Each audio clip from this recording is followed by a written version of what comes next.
Looking out, looking out, looking out the window. I just wanna go outside, side, side, side. Staring at the window. I'm about to lose my mind, mind, mind, mind. Feels like oh, oh, oh, oh,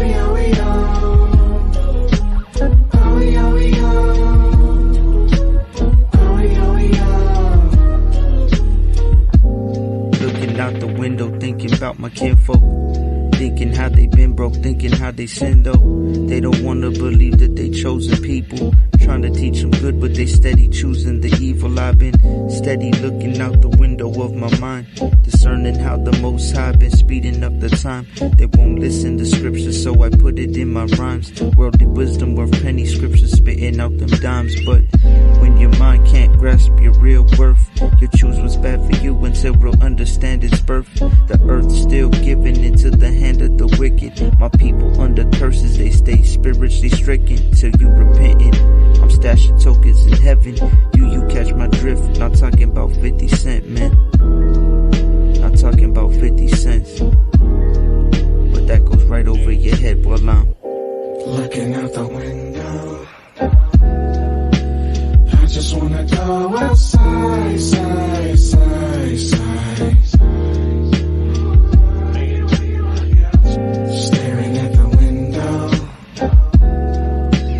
I'm about to lose my mind, mind, mind, mind.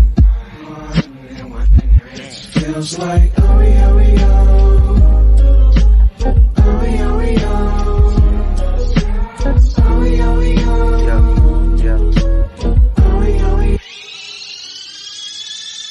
They say that eyes are windows into the soul.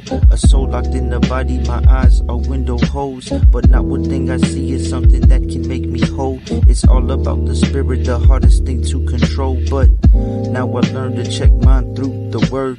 I learned that I was evil cause my spirit was disturbed. Wicked like cancer, through them spirits were transferred. Hang with piece of shit and you start smelling like a turd. That's something that most of you people do not get. The ones you think you love will lead you right into that pit. Unequally yoked, but you will not admit. Are you really for Yahweh or are you really counterfeit? Said are you really for Yahweh or are you really counterfeit? Only the man inside the window can truly answer this. Whatever your answer is to the Most High, submit. To the Most High you must submit. Wow. Looking out the window. I just wanna go outside, side, side, side. Staring at the window. I'm about to lose my mind, mind, mind, mind. Feels like oh, oh, oh.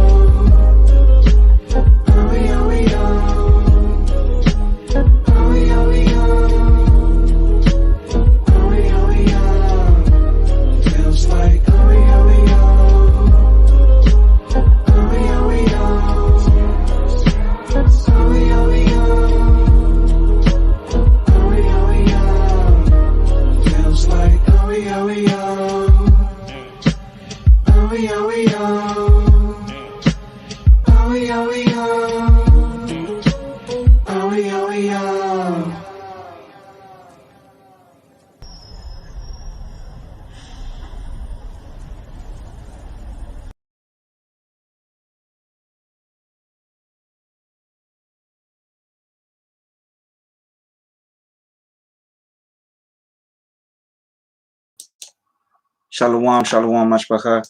So, first off, I want to give all praises, honor, and glory to the Most High Yahweh. And I do so in the name of His only begotten Son, our Messiah, Yahweh Shai. Shalom to all the brothers and sisters that are on here right now. So, today, I'm going to go over a really important lesson. Share my, okay, there you go. My screen is shared. So, we're going to go over the topic of as a man thinketh, so is he, right? Getting your mind and your thoughts right and stable in these end times, right?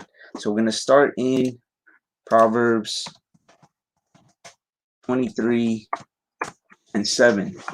Proverbs 23 and 7. For as he thinketh in his heart, so is he. Eat and drink, saith he to thee, but his heart is not with thee. Right? So if you're reading it in context, it's talking about a specific type of person that is eating and drinking with you, right? Or eat and drink with me, but his heart or his mind is not with you. It's against you, right? So basically what it's saying though in this first part is, as he thinketh in his heart, so is he, right? As you think, that is how you will be, right? Whether you think negatively, whether you think positively, right? We all know people that have nothing but negative thoughts, and they tend to be negative people, right? We have we all know people that think positively, and they tend to be more positive people, right? So one of the biggest problems, let me say real quick. So Shalom, let me look at the comments real quick. Derek J, Shalom. Danya Allah, Shalom, Shalom. Jomar, Shalom. So Tawada, the brothers got the verse up already. It's quick on it, right? So before we get into the lesson, we really get into the lesson, let me just say one of the biggest problems, right? One of the biggest problems with our people, with Israelites, so-called Black, Hispanic, Native Americans, and others, of course, scattered to the four quarters of the earth. One of the biggest problems is that we don't think, right? We don't think. Shalom, Eb Israel, King Tim, Shalom, Shalom. So one of the biggest problems with our people is we don't think, okay? And they say in the world, like, the mind is a terrible thing to waste. And of course it's true, right? The mind is a terrible thing to waste, but most of our people do it anyways, right? By not critically thinking, by not intentionally thinking for themselves, right? Now, of course, through social media, TV, Netflix, YouTube, video games, school, all the different forms of media, advertising, religion, camps, churches, all these things, different people, etc., right?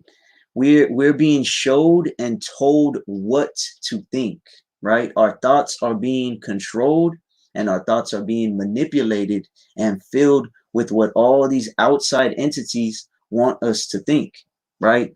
Even like the best scientists in the world, if you really look into it, they'll say that our brain, right, our heart, our mind is the most powerful computer on the earth, right? No matter how advanced they get with technology and stuff, our mind is the most advanced, basically, computer, right, on the earth. And just like computers, our minds are being programmed to think certain ways and certain things, right? Like I said, through these various means of media, right?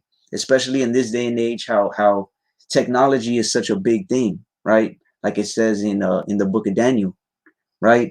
So most of us don't take the time to intentionally think thoughts that will benefit us spiritually, mentally, and even physically, right? So most high willing, this study will be edifying to at least a few of you brothers and sisters that struggle with their thoughts, right? Or with any type of negative thinking in general, but especially spiritually and emotionally negative thoughts, right? So we're gonna start in actually let's go to Luke 10 real quick. Luke 10 and 23. Luke 10 and 23. I'm gonna go over 10:23 and 10:24 real quick, and then we'll jump into the lesson. So this is Luke 10:23. And he turned him unto his disciples and said privately, Blessed are the eyes which see the things that ye see. So Yahushua is saying, blessed are the eyes that see these things, right? For I tell you that many prophets and kings have desired to see those things which ye see and have not seen them, and to hear those things which ye hear and have not heard them. Right? So this is Yahushua telling them, right? So before we get into the topic of getting your mind and your thoughts right and stable in these end times, I got to point out to y'all that the times that we're living in right now is a blessing in itself, right? Many prophets, many kings, many people have desired to see what we're seeing right now, right? And to be a witness to all these prophecies that are coming to pass, right? You can't look at any type of news without seeing prophecies coming to pass, right? So I just want to point out real quick how important of a blessing it is to even have spiritual eyes and ears to see and hear in these last days, right? Because like Romans 1:28 says that the Most High has already given some people up to a reprobate mind already, right? Minds that cannot hold wisdom in their heart or mind, right? So be thankful every day and give thanks to the Most High every day that we even know that we have to get our mind or our heart and our spirit right with this word, right? Because without it, you, me, we wouldn't even have a shot at the kingdom, right? So that being said, let's talk about getting your mind and your thoughts right, right? And getting them stable. Really, that's what you really want to do, is get your mind stable in these end times and in the plagues and the evils that we know are coming our way soon, right? In Jacob's trouble, and is already hidden here in a lot of different countries, different cities, and things of that nature, right? The time of Jacob's trouble, or the time which Christians call the tribulation period, right? So let's go to Second Ezra's, the 14th chapter. Second Ezra's 14, and we're going to start on 14. 14, so we're going to go 14 through 16. Second Ezra's 14 and 14 through 16. Says, let go from thee mortal thoughts, cast away the burdens of man, put off now the weak nature, right? This is talking about chapter 14, 15, 16 of Second Ezra. Is talking about the time we're coming into. It's talking about Jacob's trouble, right? It's saying, let go from the mortal thoughts, all the worldly thoughts, right? If you read First Corinthians, the 15th chapter, from about 50, verse 50 on, it says we're going to put on immortality, right? We're going to get immortal bodies, right? So we're preparing for that in this period of time by letting go all these mortal thoughts, all these thoughts that aren't going to benefit us when it comes to immortality, right? We have to cast away the burdens of man, all the different burdens. One of the biggest burdens that people carry is trying to please other people, right? Trying to look good for other people. This is one of the biggest burdens of man. You have to put that off, right? Put off now the weak nature. Living simply, living without wisdom and knowledge, that is the weak nature. We have to put that off, right? Verse 15, and set aside the thoughts that are most heavy unto thee, and haste thee to flee from these times. So it says to set aside, right? Or set apart the thoughts that are most heavy to us, right? All the worldly thoughts that weigh us down, we have to let them go, right? Set them aside. And haste thee to flee from these times. And we got to haste to get ready to flee from these times, to flee from all these things spiritually and physically, right? So why are we doing this? Why do we have to put off these mortal things and this weak nature? For yet greater evils than those which thou hast seen happen shall be done hereafter. So this is why it's so important for us to get our minds right in this time, because greater evils than those which thou hast seen happen. There's greater, bigger evils than we've even seen happen, right? In our whole lives. Think of all the evils that we've seen, right? Even greater evils are coming and shall be done hereafter. In other words, pretty soon there's going to be even worse evils that are going to come to pass in these days to come, right? So let's go to Isaiah, book of Isaiah 33 and 6. Isaiah 33 and 6. And wisdom and knowledge shall be the stability of thy times, and strength of salvation. The fear of Yahweh is his treasure, right? So I'm going to read the first part one more time. And wisdom and knowledge shall be the stability of thy times, and strength of salvation. Okay? The only thing that is going to keep us stable and strengthen us, right? And strengthen us to salvation, especially in these times, is wisdom and knowledge, right? Which is collected and stored where? In our hearts, in our mind, right? As a man think in his heart, so is he. Our heart is our mind, right? So now I'm not saying watch this lesson and I'm gonna give you the secret that's gonna fix your mind. And by the time you're done watching it, this isn't no get mentally rich quick or anything like that, right? But this is the biblical understanding of how to apply scriptures and intentionally thinking to get your mind more stable, right? So let's compare getting your mind more stable, right, and getting your mind stronger to lifting weights, for example, right? Let's say that you have legs that are weak, right? You got poor balance, right? Therefore, you're unstable when you walk, when you run, when you jump, when you play basketball, etc., whatever it is, right? You can't just walk into a gym and squat 500 pounds, right, a few times, and then there you go. I'm stable now. No, right? That's not how it works, right? So you got to know it's the same thing with your mind, right?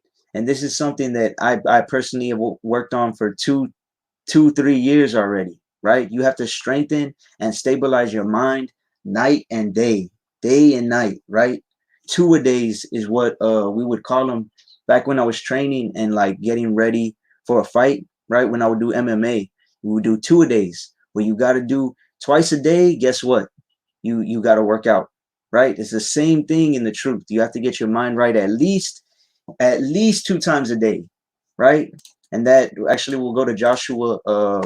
What is it? Joshua 1 and 8. Joshua 1 and 8 and Psalm, the first chapter, say this exact same thing, right? Twice a day, you got to get your mind right. So this is Joshua 1 and 8. This is the book of the law, or this book of the law shall not depart out of thy mouth, but thou shalt meditate therein day and night. Right? What does meditate mean? If you look into all the different definitions of meditate, basically what it means is to concentrate and focus in on one thing, right? Not I'm studying, but I'm watching TV at the same time and I'm listening to music and I'm talking to my friend and I'm scrolling, right? No, you have to meditate in the word day and night, right? At least one, maybe you wake up and read a little bit, and then at nighttime you do say you read a chapter, or say you study a category, things of that nature, right? Or you have flashcards, right? That thou mayest observe to do according to all that is written therein, so that you can do all these things, right? For then shalt thou for then thou shalt make thy way prosperous, and then thou shalt have good success, right? If you want to have good success, this is what you have to do, especially mentally. You want to have good success mentally. You want to prosper mentally, get your mind right. What do you have to do then? This book of the law, right? You got to meditate in it at least twice a day and night, right? Now, some people would say, hey, well, that's a lot. I don't know. I'm busy. I guarantee you that you get on Instagram or Facebook or Snapchat or whatever you get on at least twice a day, right? So you can do this at least twice a day. So this is Psalm 1 and 1. Blessed is the man that walketh not in the counsel of the ungodly, nor standeth in the way of sinners, nor sitteth in the seat of the scornful. Right? So it's talking about a man that's being blessed because of these things, right? Not walking in the counsel of ungodly. It's not standing with sinners. It's not being scornful.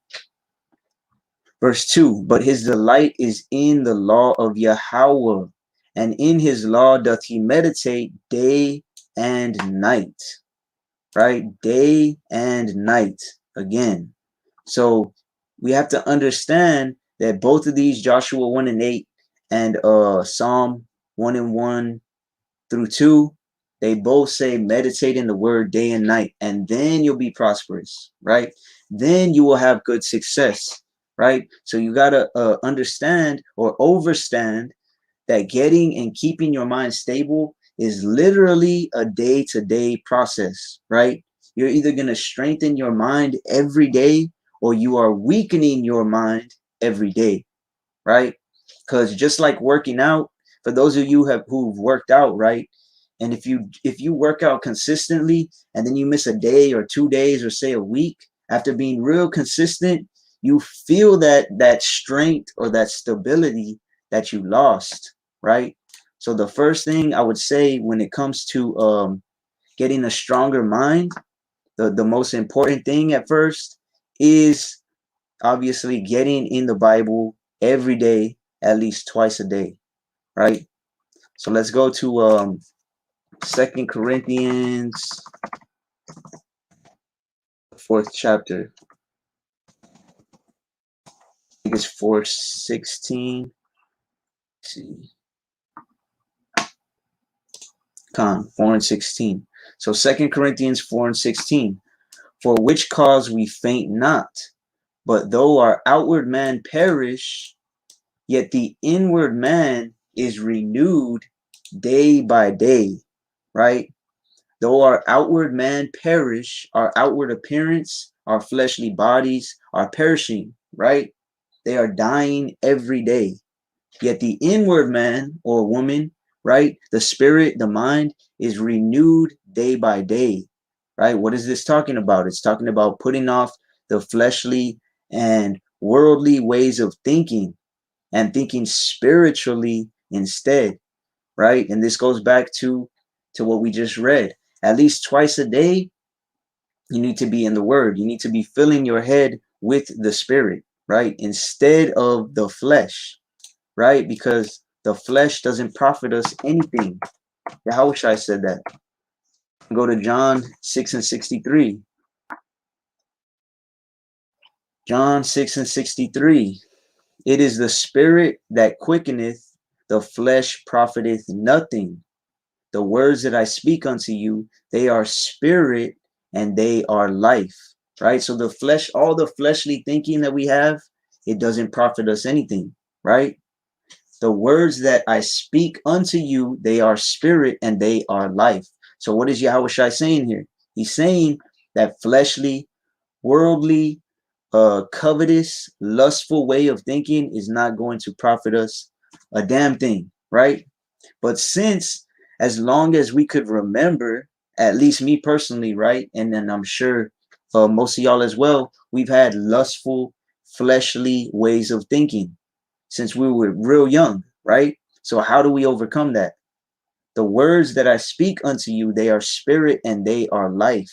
We have to fill our minds with the spirit as much as possible, which is why we have to be in the word, right? What is the spirit? It's the word our Messiah was speaking, right? And what was he speaking? He was speaking the words of the Bible, right? So we got all the answers to our problems in the Bible, right? It's just that most of us or most of our people in general are too stubborn, are too stiff-necked, and too hard-headed, just like the Most High said, right? Like in Ezekiel, 3 and 7, and in many other verses, we're too hard-headed to follow it. We're too hard-headed to study, too hard-headed to break down and unravel the words in the Bible and apply what the instruction manual to our lives actually says to do, right? But why is that? It's because our minds aren't right. Again, it all comes back to our mind, right? Our minds aren't stable in the truth, right? Isaiah 33 and 6 said, knowledge and wisdom will give you stability, right? And that's what's going to lead to your salvation, right? Our minds aren't stable in the truth. Instead, they're filled with fleshly thoughts, which I'll get more into in just a bit. But actually, let's go to Romans, go to Romans 8 and 5. And we'll go up to, I believe it's like 7. So Romans 8 and 5. For they that are after the flesh do mind the things of the flesh, but they that are after the spirit, the things of the spirit. Right? So they that are after the flesh, right? Them that are just after, going after all these fleshly things, right? They're only going to keep in mind the things of the flesh, right? And we were all in this mind state at one point or another, right? We're all in that mind state of fleshly, worldly things, right? But now we're trying to come into that mindset of they that are after the spirit, the things of the spirit. When you're trying to live in the spirit, when you're chasing after the spirit of the Most High, right? The Holy Spirit, the Rakakadash, then you're going to try and keep in mind the things of the spirit, right? They that are after the flesh do mind the things of the flesh, but they that are after the spirit, the things of the spirit.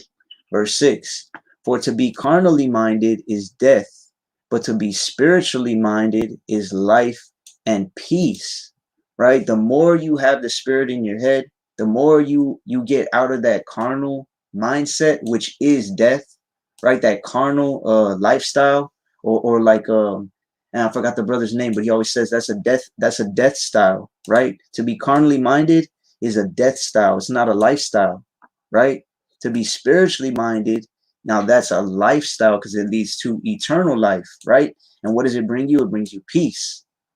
I've never had more peace in my life than being in the word and just being, you know what? I'm content with being home, working, studying with my wife, with my children, things like that, not having to worry about all the carnal things of the world, right? So let's read verse 7. Because the carnal mind is enmity against Yahweh, for it is not subject to the law of Yahweh, neither indeed can be, right? So the carnal mind, the fleshly mind, is enmity against Yahweh, right? It is the enemy. A carnal fleshly mind is the enemy of the Most High. Why? Because it is not subject to the law of the Most High. When you have all these carnal things going through your mind, it's not subject to the law. It's not. You're not even thinking about the law, right? Neither indeed can be, right? All these carnal things that you're thinking in your head, they can't be at peace or at one with the Most High, which is why we have to renew our minds, right? So let me give you a few examples real quick of of some of the fleshly things, right? That they are perpetuated outwardly, right? We sin with our body, but it all starts in our mind, right? So let's look at Galatians 5 and 17. We'll start on 17 and we're going to go down to 21. 17, and yeah, we'll go down to 21. So it says, for the flesh lusteth against the spirit, and the spirit against the flesh, and these are contrary the one to the other, so that ye cannot do the things that ye would, right? The flesh lusts and fights against the spirit. The lustful worldly thoughts are contrary. They are the opposition. They are against, or they are the enemy of the spiritual mind, right? And they are the enemy of the Most High. So what is the spiritual mind? The spiritual mind is the mind that is filled with the word of Yahweh Bashem Yahushai, right? And what is the fleshly mind? It's the mind that's filled with the ways and lusts of the world, right? So we're going to go a couple more verses down, and it's going to give us real common examples, right, that we see. Because in order to get your mind right, you have to examine yourself daily, right? 2 Corinthians 13 and 5. Examine yourself whether ye be in the truth, right? Know ye not your own selves, lest ye be reprobates, So, and examine your own thoughts daily to make sure that you are not perpetuating these worldly and fleshly things, right? So let's keep reading the next verse. But if ye be led of the Spirit, ye are not under the law, right? So now a brother was asking me about this the other day, actually. I get a lot of questions about this verse right here, right? Hold on, let me look at the comments real quick. Children of light, shalom, shalom. Ivan S, shalom. So Khan, let me read this one more time real quick. 2 Corinthians 13:5. Examine yourselves whether ye be in the faith. Prove your own selves. Know ye not your own selves how that Hamashiach Yahushua is in you, except ye be reprobates. Right? So we have to examine ourselves and make sure that we are not perpetuating the fleshly, lustful things, right? Whether it be in action, in deed, or even in our minds, right? Because everything, like I said, starts in your mind, right? Nobody just goes out in the street and sees a random person and just kills them, right? It's something happened and you're thinking about it and then you go and do it, right? Nobody just goes out in the street and just sees a person and commits adultery right there on the spot, right? They're thinking about it and planning it out and things of that nature, right? So Galatians, I'm gonna break this down real quick just because I know a lot of people struggle with this verse. It says, if ye be led of the Spirit, ye are not under the law, right? So if you're led of the Spirit, what does it mean to be led of the Spirit? It actually means to be keeping the laws, right? So ye are not under the law if you are led of the Spirit. So if I'm being led of the Spirit, let's say I go out in the street, right? And I see all these different abominable things that I could partake in, whether it be smoking weed, whether it be getting with lascivious females, whether it be being a drunkard in the street, committing idolatry, whatever the case is, right? So now let's think about it from a worldly standpoint. Like if I went out in the street right now and there's a law that says, I don't know, let's say it says that females can't have their shirts off, right? But a man can. So now, if I'm not breaking that law, right? I go out and I have my shirt off in the street. I'm not breaking the law, right? I'm not under the penalty of the law. If the law says, okay, if a female is flashing herself, then she got to go to the police station. They're going to arrest her, right? If I'm not breaking the law, then I'm not under the law, right? I'm not under the penalty of the law. Okay, so if you're led by the Spirit, you are not breaking the law, because the law says if you break the law, then what's going to happen to you? You're going to be under the curses, right? So some people use this verse and try to say, see, we're not under the law. We don't have to keep them because we have the Spirit. But what is the Spirit? The Spirit is the word, right? The Spirit is the spirit of the word. So we have to keep the word so that we won't be under the law, which is the penalty of the law, which is the curses, right? But I'm gonna keep going. So now the works of the flesh are manifest, which are these: adultery, fornication, right? So actually, let's stop and think about this. I'm just gonna point out the ones that I see very often, right? That I see on a almost day-to-day basis. Adultery, right? Just thinking of a married woman in a lustful way is adultery, right? Matthew 5:28. Just thinking of a married woman in a lustful way, right? Which is why I've said many times that brothers shouldn't even be following females that are courting or married, right? Many men, even men that claim to be in the truth, do this, right? And I'm sure females do as well, right? Whether it be through social media, whether it be through movies, whether it be through looking at someone in person and thinking of them in that manner, whether it be through porn, etc. Right? That's a big one. That is one of the works of the flesh, but it all starts in your mind, right? Then we have fornication. Many people committing fornication in their minds with people, right? Uncleanness, lasciviousness. So lasciviousness is a huge one, right? And actually, I'm gonna pull up let me just get the definition. Lasciviousness, right? For those of you who may not know, lasciviousness of a person, manner, or gesture, feeling or revealing an overt and often offensive sexual desire, right? If you look down here, the origin is actually Latin, right? It says lustful, wanton. Lasciviousness is when a big example of lasciviousness is when a woman is dressing in a manner that's very sexually provocative, right? She wants someone to look at her in a lustful way. You want someone to look at you in a lustful way. You want someone to sexually desire you. Now, men do this as well, right? I'm not gonna count out the brothers. Some men do this as well, but women do this a lot more. So you have to know this is one of the works of the flesh, right? And it all starts in your mind. These are things that we have to get out of our mind, right? Especially, like I said before, with social media being as big of a thing as it is in society today, lasciviousness is a huge one, right? Lasciviousness is a huge one. So let me go back to the let's go to chapter 20. Verse 20, Salakia.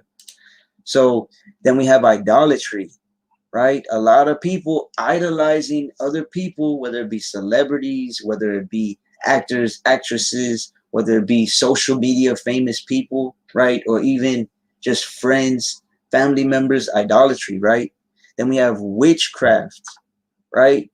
How many people have witchcraft in their mind, right? The word witchcraft here in this verse originally in Greek is pharmakia, right? Pharmakia meaning medication, pharmacy, pharmaceuticals, right? The use, I believe it says the use or administering of drugs, and even poison or poisoning. That's one of the definitions, right? So how many people can't get their minds right simply because they got witchcraft, aka drugs and pharmaceuticals in their system, right? And in their minds, in their brains, like literally, right? Whether they be from a doctor or whether they be from a street pharmacist, right? That's a big one as well. Hatred, right? Hatred is another big one. Okay, because even so-called brothers and sisters in the truth, you got them that hate one another, right? That just hate people in their hearts. They hold on to that hate. They hold on to that unforgiveness or non-forgiveness in their minds, right? Variance, emulations, wrath, strife, seditions, heresies, right? I'm not going to break all of these down because I'm trying to save time, but heresies actually is another big one, right? It's another big reason that brothers and sisters can't get their minds right is because of heresies. Because heresies actually in the Greek, the definition is like a body of men or women that follow their own doctrine, right? Like the Sadducees, the Pharisees, or it even says Christians, right? It means you have your own diversity of doctrine, right? When the word is supposed to be our doctrine, right? So let's go to verse 21 real quick. Envyings, right? So being jealous in your mind, murders, drunkenness, revelings, and such like, of the which I tell you before, as I have also told you in time past, that they which do such things shall not inherit the kingdom of Yahweh, right? So all these things are works of the flesh, right? But like I said already, they all start in your mind, right? Which is why we have to pluck out and cut down these bad thoughts that are they're like weeds in our mind, right? When you have a lustful thought, you got to try and pluck it up right then and there, right?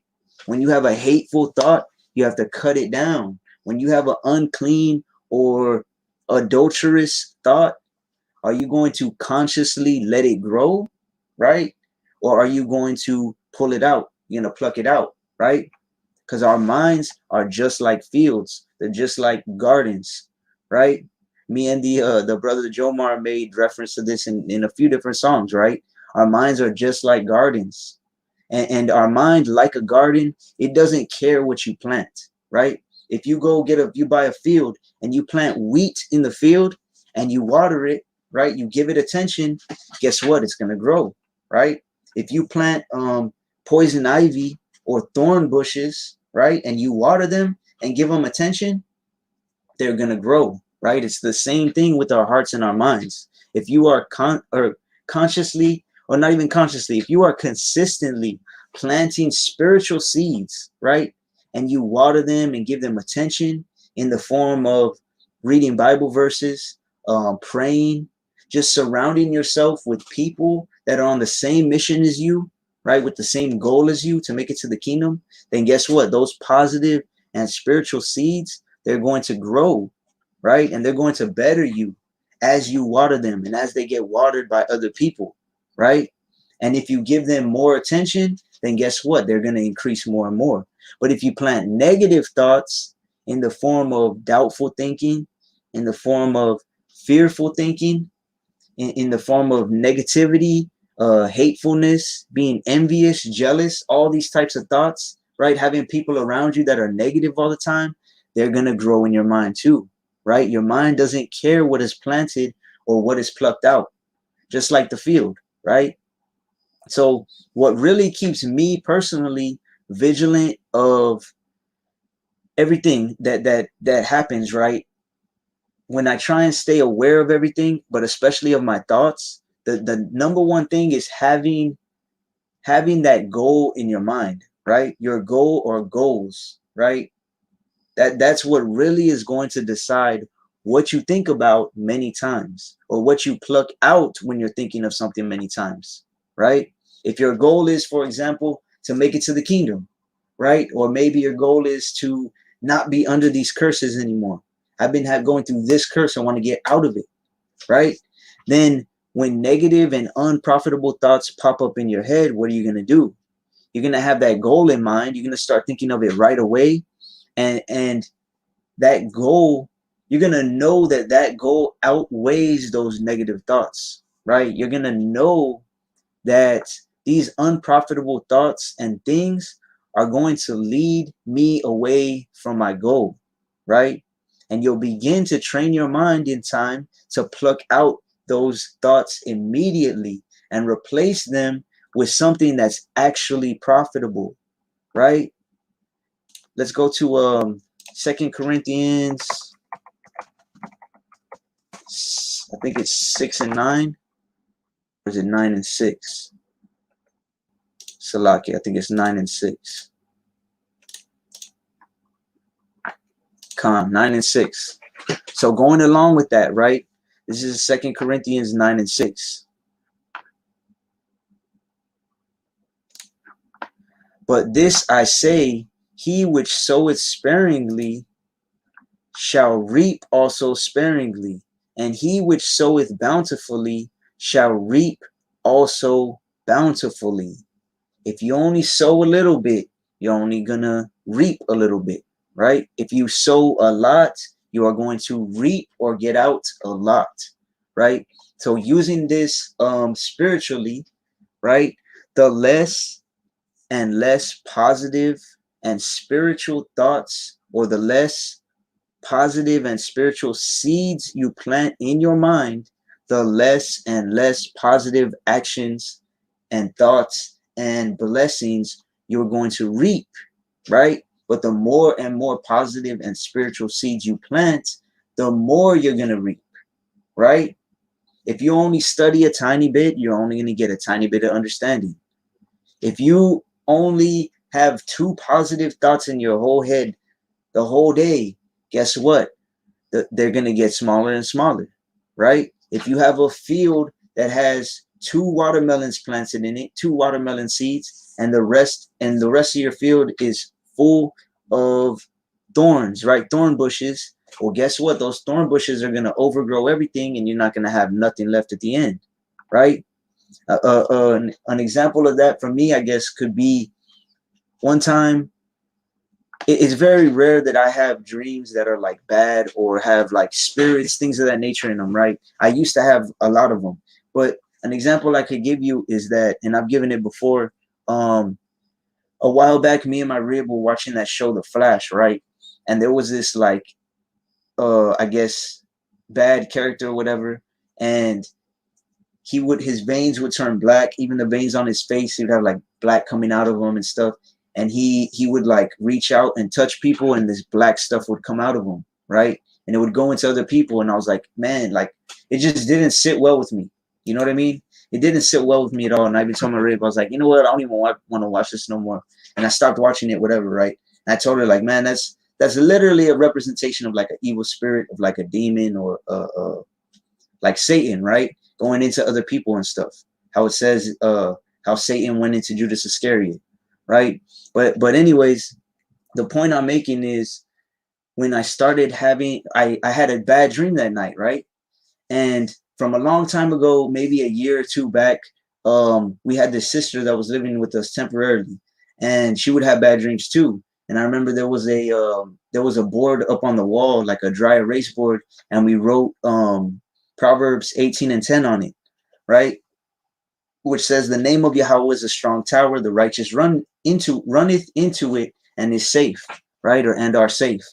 So seeing that, and then reading that verse over and over and over, planting that seed in my mind, right? After more than a year of not having no bad dreams, nothing like that. The last one I had was there was like a tornado, right? And my family was right there, and I could feel us getting sucked in. And then also in the dream that it was that dude from it was like a depiction of Satan, right, from the Flash. But I had planted that seed of Proverbs 18:10. The name of Yahweh is a strong tower, and the righteous runneth into it and are safe, right? I had read or repeated that verse at least 100 times, right? So in both of those dreams, those separate dreams, when stuff started happening, I would just say Yahweh Shem Yahushai, Yahweh Shem Yahushai, and I believed in that name, right? I believed that was a strong tower, and that was me running to it. And in both of those dreams, the one with the tornado, it was taking stuff, but it didn't take me and my family because we started saying the names, right? And then in the other one, the demon like wrapped me up like this, right? And like I told in one of the other lives, I remember I reached down to get my gun, and it was like there was no clip, and it was like falling apart, like disassembled and stuff, right? And then right away I was like, Yahweh Hashem Yahushai, and boom, it disappeared, right? So that's just one example that I could give you of when you plant a seed and you water it constantly. Like I said, I have that verse on a flashcard. I've gone over that verse many times. I've posted that verse before. I've read that verse with my daughters, with my rib, with my son, with other people many times. So planting that seed and watering it over and over and over and over, guess what? It brought forth that fruit, right? So the more you plant the word in your mind, the more righteousness you are going to get out of it, right? So like if you had a field and you're growing fruit, right? Like I said, every time a weed pops up, are you just going to keep letting it grow? If you literally had a field and you're trying to grow fruit or trying to grow crops, wheat, whatever, to sell it, right? When weeds start popping up, are you just going to leave them there and let them grow? Of course you're not, right? So it's the same in our minds. The more that you let these wicked and negative thoughts grow, they're going to get stronger. They're going to get deeper rooted in your mind, right? And the more and more you don't cut them off, the fruits cannot grow in a field full of thorns, right? And that's why when you have all these wicked thoughts and you're not addressing them, and you're not consciously trying to one of the easiest things you could do, right? Let's say you start having negative thoughts, get in your Bible, start reading, or memorize a verse so that when you have, say, if it's a fearful thought, for example, right? Let's go to 2 Timothy real quick. 2 Timothy 1:7. I've known a few people that get real fearful, especially at night, and I give them this same verse, right? And I said, memorize this verse. When you get fearful, just start saying this. Either Proverbs 18:10 or this one, right? 2 Timothy 1:7. For Yahweh hath not given us the spirit of fear, but of power and of love and of a sound mind. right? So when you have that spirit of fear, guess what? That's not from the Most High. That is an evil spirit trying to get to you, right? So I saw a few comments. Let me go back. Jomar, when it comes to the witchcraft, some people do not understand that even reciting these mainstream songs, they're casting spells, witchcraft everywhere. Khan, so that's definitely, I had posted a video a while back. Maybe some of y'all saw it, how the the elites that rule the mainstream industry of music, right? They'll take the masters from the song, right? And they'll go and have like a satanic ceremony, and they'll get witches, right? Literal witches to put like witchcrafts, hexes, spells, whatever you want to call them. Like the brother said, casting spells on the master tracks, right? I'll look for that video later today or maybe tomorrow, and I'll post it because it's true. There's witchcraft, man. There's witchcraft everywhere, right? They don't even realize it. But especially in these songs, you'll be singing these songs. Like think about it when you have like I don't even know how the song goes, but there's some song about like a bad bitch, right? Or something like that. I honestly don't listen to any type of worldly music, but I remember seeing something about that. And then all these women now trying to act like Beyonce, Cardi B, whoever it is, right? It's because that spirit has been put on them, right? They cast that spell on them, right? Let me go down. Jomar or Dietrich, facts, bro. I used to have terrible sleep paralysis experiences. Yahweh, Salakia. Yahweh delivered me. You have to be careful what you feed your mind. So Khan, I knew a sister two sisters actually, that had real bad sleep paralysis, right? And you got to understand that that's not of the Most High, man. That's evil spirits trying to get to you. But you're in reality, you're letting those spirits into you by doing certain things, by listening to certain things, by watching certain things, and by being around certain people, right? When you're around wicked people, I mean, you are going to invite those spirits in, right? You're working in iniquity, right? We actually read that the other day. Let me go to Job 4:8. Job 4, and this can apply to your thoughts as well. Job 4:8. So even as I have seen, they that plow iniquity and sow wickedness reap the same, right? When you're sowing wickedness into your mind, right? Whether it be through the things you watch on TV, whether it be you're looking at wicked things on your phone, right? Looking at wicked women, wicked men, half naked, whatever the case may be, you're sowing this into your mind, right? Listening to this music, your eyes and your ears, those are the gateways to your mind, right?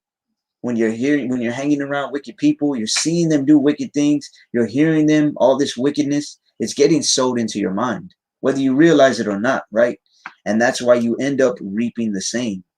Maybe you may not do these same wicked things, but you're gonna reap that wickedness in your mind, right? Those seeds are being planted into your mind, which is why there's so many verses that say you're not supposed to be around people that are wicked, right? But I'll digress on that. So going along with what the brother was saying, right? Like about what was it about the music thing? Let me go back to it real quick. When it comes to witchcraft, some people do not understand that even reciting these mainstream songs, they're casting spells. Witchcraft is everywhere, right? So now when you think about that, haven't y'all noticed that we live amongst so many people, right, that act and think like everyone else, right, without even knowing why, right? Like the brother Jomar said, Salaki, what happened to the comment? Oh, there it is. Okay. They're casting spells. They don't even understand, right? They don't even realize it. They don't realize that everybody's thinking the same. They don't even know why, right? It's because they're seeing all these same things, It's because they're hearing all these same things. It's because they're hanging out with people that are all the same, right? A good example of that is I used to work for it's called the city of Brownsville. It's a little town or a little city in South Texas. I worked for the city of Brownsville, right? I had a job there, and I worked for the Parks and Recreations department. So literally, it's like maybe 10 trucks of dudes, 3 or 4 dudes in each truck, right? And they put me with like some of the older guys because I was young, and they were like, I guess they expected me to do all the work, which they did, right? They were all on little zero turn lawnmowers, just riding around, cutting parks. Would go park to park to park and just cut the grass, right? And I'd be there with the weed eater doing like the harder work, right? But the point I'm making is all these men, bro. I was in one truck at first, and like on their lunch break, they'd all go to the same place. They'd all eat the same food, same unhealthy food. For breakfast, same thing, right? For lunch, same thing. They would all watch porn on their phones, right? In the truck, like didn't even care. So one time I asked the boss after a couple weeks of working there, I was like, hey, can you move me to a different truck, whatever.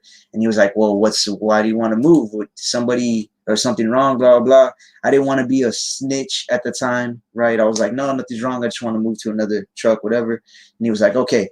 So he moves me with some other dudes. The exact same thing that I would notice. They talk the same. They even walk the same, right? They have the same mannerisms. They eat all the same unhealthy food. And then after a day or two, I guess they thought I was comfortable enough moving trucks. And then lunchtime, same thing. The 3 dudes I'm with, they're all watching porn on their phone. And I'm talking about some nasty. This is before I even came into the truth, right? But even at that time, I was like, oh my gosh, bro. Like, it was some nasty, nasty shit. Excuse my language. But it was nasty, right? But the point is, all these people act the same because they're under the same curses. They're under the same witchcraft. They're under that same sinning and negative mind, right? And you have to understand that having that sinful and negative mind is actually a big business, right? It's a really big business to have that kind of mind. So it's crazy to me that if you think about it, we learn to read, we learn to write, we learn to do math, etc. All these things by the time we're like what, 6, 7, 8, right? We learn how to be a mental and spiritual and financial slave all throughout our school years, right? Coming up in the school system. This is why they don't teach us how to critically and positively think for ourselves. This is why they don't teach us how to positively benefit ourselves with our minds, right? It's basically a big business to keep us dumbed down and stuck on vain and sinful and useless thinking, right? And that's how everybody, if you're not in the truth, I don't care who you are, right? Actually, let's go to Ephesians 4. I don't care who you are. If you're not in the truth, this is how you think. You think in a vain way, right? If somebody who's not really following the truth is watching this, salakia la'a salakia. Sorry, but I'm not sorry. This is how people think. If you're not trying to follow the word, you're in a vain, sinful, useless mindset, right? So this is Ephesians 4:17. This I say, therefore, and testify in the Lord, in Yahweh Bashem Yahushai, that ye henceforth walk not as other Gentiles walk, in the vanity of their mind, right? We're not supposed to be walking like all these Gentiles walk, whether it be Gentiles of blood, non-Israelites, or whether it be Gentiles in the spirit, in the mind, right? Because we have a lot of Israelites that walk as Gentiles, right? They walk like the other nations. They don't walk according to the law, statutes, commandments, and precepts of the Bible, right? They are walking in the vanity of their mind, right? And vanity, when you look up vain, it literally means worthless, useless, worldly, breathly. I like that one, breathly. Like it's nothing, right? Walking in the vanity of their mind, right? So vain thinking nowadays is a big business though, right? I was reading an article earlier today actually, And it said media advertising, right? Whether it be on YouTube, on all the websites you go to and you see all those advertisements, whether it be on Netflix or on TV, whatever it is, all media, all the media advertising, right? For example, in 2020, last year, they made over 578 billion dollars, right? And what does all that advertising do? It fills up your mind with worldly, vain, sinful things, right? 578 billion dollars to make you feel like you need things that you don't need, right? To fill your mind with all these worldly things. $578 billion to make you feel negative, to make you feel negative about how you think, about how you look, about what you have, right? I don't even think most people can comprehend how much money $578 billion is. They're spending that much money to make you think that all these things they advertise can make you feel better about yourself, right? And then once you waste all that money, right, and you waste all that time thinking about how these things will make you feel and how they'll make you think better of yourself, right? And then you get them, and then what? And then you still feel like garbage, right? You still feel empty. You still feel broken. You still feel worthless. You still feel covetous. You still need more. You still feel jealous of the next person, right? This is because life can never be completely fulfilling unless your mind is right, unless your mind is stable, right? When you're walking in the vanity of your mind, you can't be stable because it's vanity, it's vain, it's worthless, right? All these vain, worldly, worthless things, they can never be outweighed by faith and knowledge and wisdom, right? The kingdom outweighs all of these things, right? And as we read, wisdom and knowledge in Isaiah 33 and 6, that is going to be the only thing that gives you true stability, right? It's gonna be the only thing that gives you the stability that everybody craves, whether they realize it or not, right? So why is it that in the most knowledge filled time, the most technologically advanced society ever, right, we still don't even know how to critically think for ourselves and think positively, spiritually, right? And it's because it was purposely set up that way, right? Like I said, sin is a big business, and most people are just customers, right? Sin is a big business, and most people are customers, right? Why is it that most people are failing at being mentally and spiritually stable? Most people will say, oh, it's because of my circumstances, right? It's because of the things that I've gone through, the things that happened to me, the things that people did to me, right? It's because they're a product of their environment, right? These things are true, but only to an extent. Because if you would get your mind right and renew your mind, it's 100% possible to get over all the things you've been through, to get over all your mental and emotional insufficiencies, right? For lack of a better term. If you believe, it is possible. And if you work to make it so, right? Because faith without works is dead, right? So you have to be sincere at, at at making that happen, right? And actually, let's go to Mark 11. Mark 11. Oh, Slack. Mark 11 and 20. 20. I'm going to go to 24. Mark 11 and 20. And in the morning, as they passed by, they saw the fig tree dried up from the roots, right?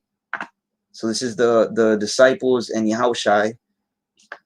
In the morning, they passed by a fig tree, and it was dried up from the roots, right? So now remember, in Psalm 1 and 1. Actually, I'm gonna get it really quick.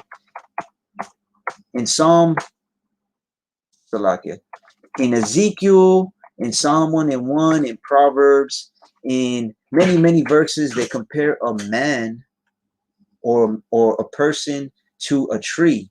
Okay, so we read this already. Blessed is the man that walketh not in the counsel of the ungodly, but his delight is in the law of Yahweh, and in his law doth he meditate day and night. So this is what I wanted to get to. Psalm 1 and 3.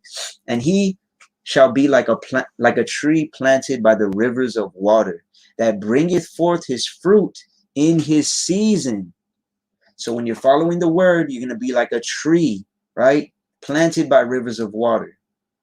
Now, what we live by a resaca, or a body of water right behind us, and the trees around there, you don't have to water them. They pull water from the body of water, right? So let's go back.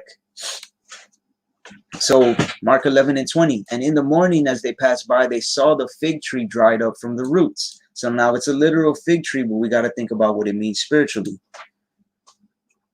And Peter, calling to remembrance, saith unto him, Master, behold, the fig tree which thou cursedst is withered away. Right? So Peter said, Master, Yahushai, right? The tree that you cursed is withered away. Right? So we have to understand in Deuteronomy 28, I believe it's 65. Let me get it real quick. 28 and 65. So he's saying, Master, behold, the fig tree with which thou cursest is withered away. Right? When we are not following the laws, when we're not studying, when we're not doing these things, us, like a tree, right, we wither away under these curses. So let's look at this curse real quick. And among these nations shalt thou find no ease, neither shall the sole of thy foot have rest, but Yahweh shall give thee there a trembling of heart, and failing of eyes, and sorrow of mind. Right? A lot of people are cursed by the Most High. Right? They have that sorrow of mind. Right? They're just, whatever you want to call it, they're sad, they're depressed, they're vexed, whatever you want to call it. This is one of the curses. Why do you get cursed? For living against the laws of the Most High, right? And he gives them a trembling of heart, right? And sorrow of mind. The heart and the mind, the same thing. So let's go back to this. So it says, and Peter, calling to remembrance, saith unto him, Master, behold, the fig tree which thou cursedst is withered away. Now, we had the freeze in here in Texas, a few months back. Some of the trees completely died. Like, we had to pull out a bunch of the plants, and I had some pretty good business for a few weeks there because I do landscaping, and a lot of people were like, hey, can you just come dig out this tree? Like, it's dead, it's not gonna come back. Or can you just chop it down at the bottom, leave it like a few inches or a foot? Now, some of them grew back, the ones that I cut, right? Some of them didn't, right? So the fig tree which thou cursest is withered away. Let's keep going. And Yahushua answering saith unto them, have faith in Yahweh. Right? So when you have faith, no matter how many things you've been through in the past, right? Because I know this is what brings a lot of people that mental instability, right? You're always thinking about the past, and you're thinking about things you've been through and your circumstances and your family and things with your friends, relationships, whatever the case may be, right? That makes you wither away, like we saw in the curses, right? The fig tree which thou cursest is withered away. People wither away under these curses, right? But what did Yahushua say? Have faith in the Most High. If you have faith that you can make it through this, and faith starts where? In your mind, right? This is part of getting your mind right. If you have faith in the Most High that you can make it through this, you have faith, you know what? If I study and I plant these seeds and I can get over this, right? I can be baptized, and I can repent, and I can be sincere in this thing. If you have faith in the Most High, like Yahushua said, what's going to happen? For verily I say unto you, that whosoever shall say unto this mountain, be thou removed, and be thou cast into the sea, and shall not doubt in his heart, but shall believe that those things which he saith shall come to pass, he shall have whatsoever he saith, right? So when you, the first step is you have to be sincere in this truth, right? And then all you have to do is ask the Most High, right? And say in your heart, in your mind, right? To be removed. It says to this mountain, right? Some of y'all have things on your mind, on your heart that you've had on it for years and years and years, and you can't get over it mentally, right? You can't get over it spiritually. That's what I would call a mountain, right? But if you say, be thou removed, be cast into the sea, get out of here, man. Just, right? Pray on it. Follow the Most High's laws so that he can reward you with this. And don't doubt in your heart, right? Don't doubt in your heart, but shall believe that those things which he saith shall come to pass. He shall have whatsoever he saith, right? But the key is you cannot doubt these things, right? If it's the Most High's will for you to do this, right, and you don't doubt, then that's the key to it. The key is your mind. And also, just something to keep in mind real quick, actually, let's go to James 4 and 3, right? You have to understand, though, just to throw this out there, you can't just expect for the Most High to get rid of things, right? Like say you have something, you're asking for something, right? Sometimes he won't give it to you because of this. This is James 4 and 3. Ye ask and receive not. You're asking for things, but you know what? He's not giving it to you.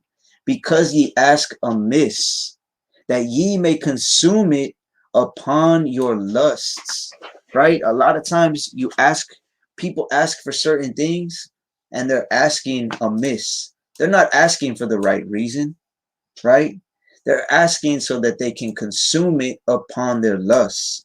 They're asking this out of a lustful thing, right? Sometimes they know, sometimes they don't know. Sometimes it's conscious, sometimes it's subconscious, right? So don't just think, well, I'm going to believe and I'm going to ask the Most High for this and he's going to give it to me. And it goes against his word, what you're asking for, right? You're receiving it not because he knows your intentions, right? He knows the intentions of your heart, right? You're asking amiss so you can consume it upon your lusts, right? This is like I've seen and heard of multiple brothers that have gotten wives, right? And this is the first example that pops into my head because man, it's crazy that brothers in the truth in the truth that are in certain camps and stuff that you wouldn't even expect that you think are some of the best teachers, and they'll go city to city, and guess what? They're consuming things upon their lusts, right? Consuming women upon their lusts, consuming whatever it is, right? So back to this. Whosoever shall say unto this mountain, be thou removed, and be thou cast into the sea, and shall not doubt in his heart, but shall believe that those things which he saith shall come to pass, he shall have whatsoever he saith, right?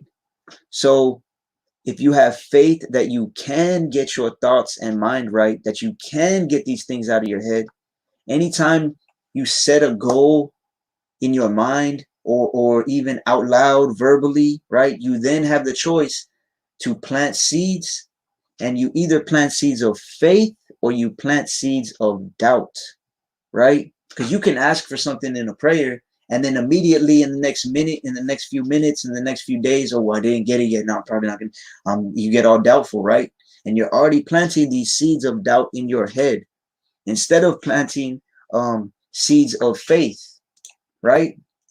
So actually, let's go to James, the first chapter.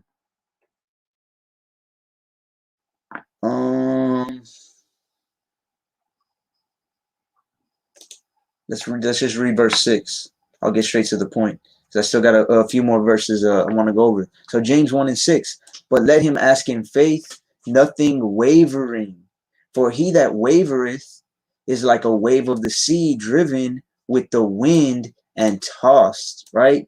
So when you ask for something, whether, let's say you ask the Most High, remove these negative thoughts from my head, right? Please remove this that happened, and I don't want to think about it anymore, right? You have to ask in faith, right?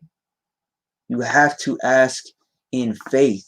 So like I was saying before, I mean, haven't you noticed, for the most part, a negative thinking person tends to continue thinking negative, right? And they live a negative life with negative things happening to them, right? This isn't a coincidence. As a man thinketh in his heart, so is he.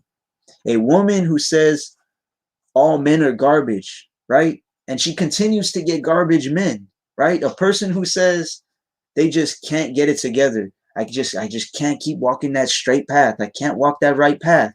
I can't get it together, right? I can't get on that straight narrow path. Even if I pray, even if I'm doing these certain things. This is because as a man thinks in his heart, in his mind, so is he. You're either planting doubtful and negative thoughts, or you are planting faithful thoughts, faithful seeds, right? If you plant a whole bunch of negative thoughts, you're going to get negative things out of it, right? So I saw there was a few comments. Let me go back real quick.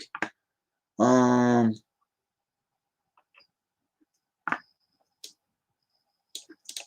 if the product is free, then you are the product. Exactly, right? And that's how the pornography business runs out every time. Who consumes porn eventually lead their vain minds to consume similar products. Khan, exactly. Khan, sin is a big business and most people are customers. Khan, exactly, right? It's a huge business and most people don't even know they're buying into it, right? Okay, the rest are Khan, the rest are the verses. So Tawara. So yeah, if anybody is missing the verses and you want to take them down, the brother Danya Allah is always really consistent with these, posting them up. So Tawara to the brother for that, right? So now another thing that people tell me, or that I've heard a lot, right, when they're asking about, because this is a big topic, this is a real big issue with most people, because like I said, everything starts in your mind, right? And if everything starts in your mind, then everybody deals with this issue. Every single one of us deals with this issue because we all think, right? Before you act, you think. Well, sometimes most people don't think, right?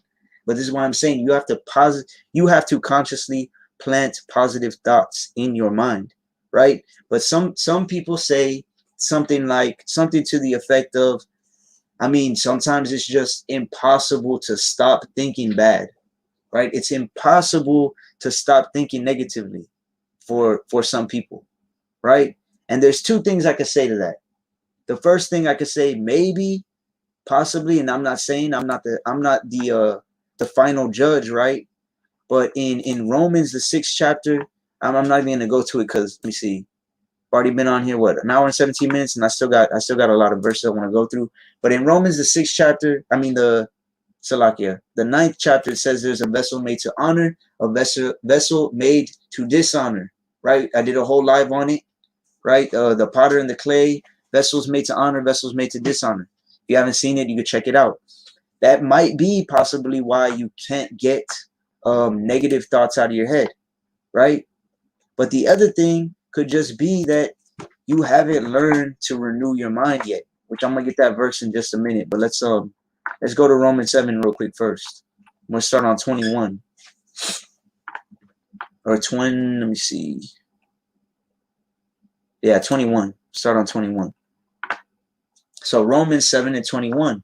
I find then a law that when I would do good, evil is present with me, right?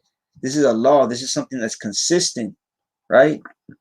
When I want to do good, evil is still there, right? It's still there. For I delight in the law of Yahweh after the inward man, right? I delight in the law of Yahweh after the inward man. But I see another law in my members, right?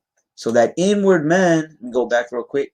I delight in the law of Yahweh after the inward man, right? Your spirit it delights and it wants to follow these laws, right? It wants to follow after the Most High. But I see another law in my members, right? What is your members? Your member is your body, right? My hands, I want to do this and I want to steal, I want to fornicate, I want to look at things on my phone. I want whatever the case may be. I want to smoke weed, right? That's another law in your members. Warring against the law of my mind.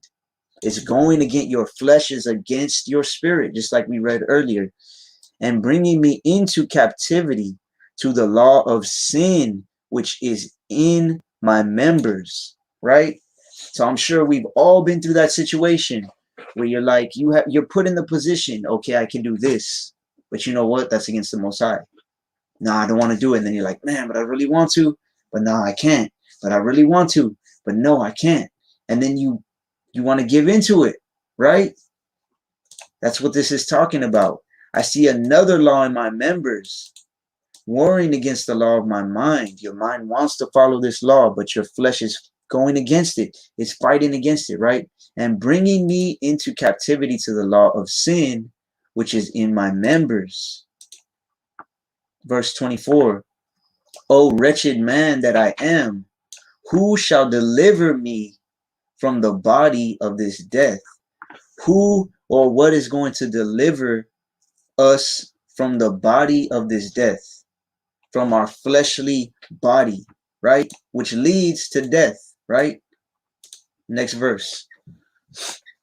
I thank Yahweh through Hamashiach Yahweh Shai, our Adawan. So then with the mind, I myself serve the law of Yahweh, but with the flesh, the law of sin.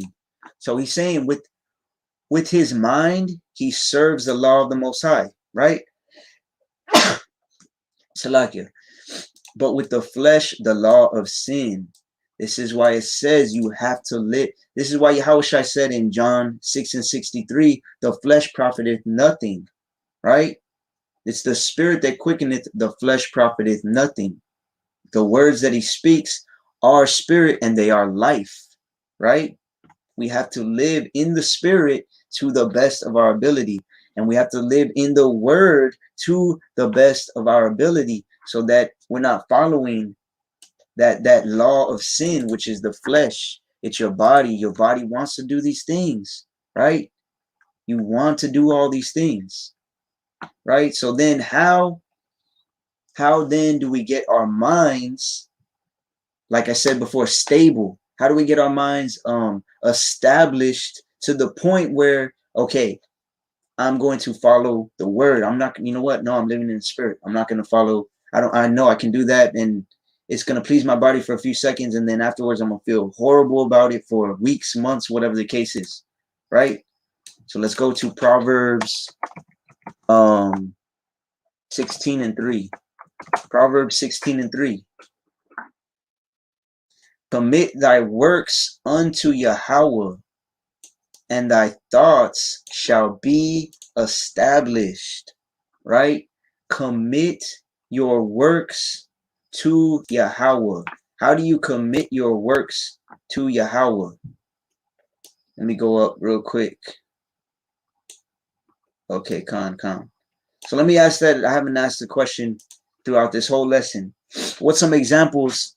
There's 15 of y'all, so there's got to be at least a couple of answers. How do you commit your works to Yahweh?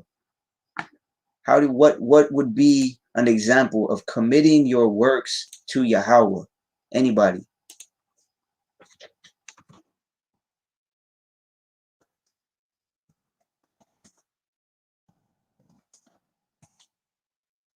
Anybody? How would you, or what's an example of committing your works to Yahweh? It says, commit thy works unto Yahweh, and thy thoughts shall be established. What does established mean? It means set, right? It means firm.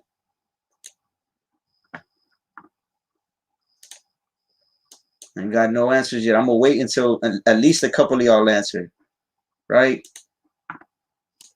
Okay, now 3 of them just popped up. Jomar, through prayer, ask that his will be done. So, Khan, that's a work, right? Praying, that's a work. That's something you actually do, right? Studying to show yourself approved, Khan. That's the one I was mainly looking for. Keeping the law, the Sabbath, fringes, dietary, Khan, right? All these things, the works are the things that you actually physically do, right? Faith, Some people say faith. That's a word. You just have to have faith and you'll be saved, right? The famous Christian thing to say.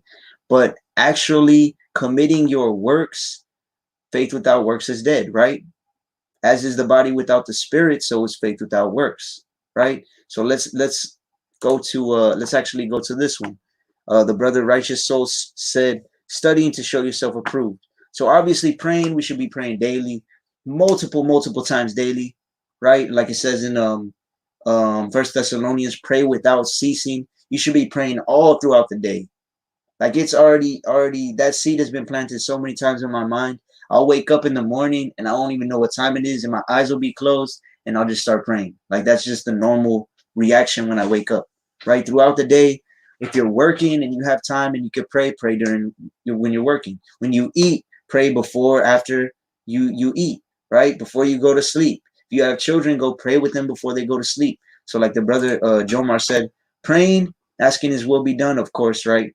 And then keeping the laws, the Sabbath, fringes, all of these things, right? Studying to show yourself approved to Him, though. This is the one I really wanted to get to. Danya Alakan. I bet you're like that too, huh? With the praying. So study to show yourself approved, right? Let's go to 2 Timothy 2. Is it 2:15, right? Sometimes I get them mixed up in my head. So, 2 Timothy 2:15. Study to show thyself approved unto Yahweh, right? Studying to show yourself. If you want to be approved by the Most High, you have to study, right? If you want to, every time you study the word, it's planting those seeds in your mind, right? Now, of course, just like when you plant a seed physically in some soil, it doesn't grow right away, right? You got to keep watering it, right? Like one of my favorite lines from the brother Jomar is, I plant the seed, you can water it. Look at the fruits that Yahweh brought out of it, right? So when you keep watering it and keep watering it, the Most High is going to bring those fruits out of it, right? Now look what it says, a workman that needeth not to be ashamed, rightly dividing the word of truth. When you're dividing up this word of truth, right? When you're doing, like it says in Isaiah 28:10, you're going precept upon precept, line upon line, here a little, there a little, right? You're looking over here in the so-called Old Testament, in the Apocrypha, in the so-called New Testament. You're looking up the definitions of words. You are studying, right? Looking through this word. That's work. That's work, right? A workman. You have to be a workman in this word of truth, right? Just like we read in Joshua 1:8 and in Psalm 1:1-3, you have to study at least twice a day. That's a huge part of your works. So going back to Proverbs 16:3, commit thy works unto Yahweh, and thy thoughts shall be established. Right? So one of the first things that I'll ask people when they say, well, it's just my mind just can't, I can't get over these certain thoughts and things like this. Well, have you been studying? Right? Have you been studying to show yourself approved to the Most High? Right? Because you have to understand, like I said in the very beginning of this lesson, Isaiah 33:6, knowledge and wisdom shall be the stability of thy times and strength of salvation.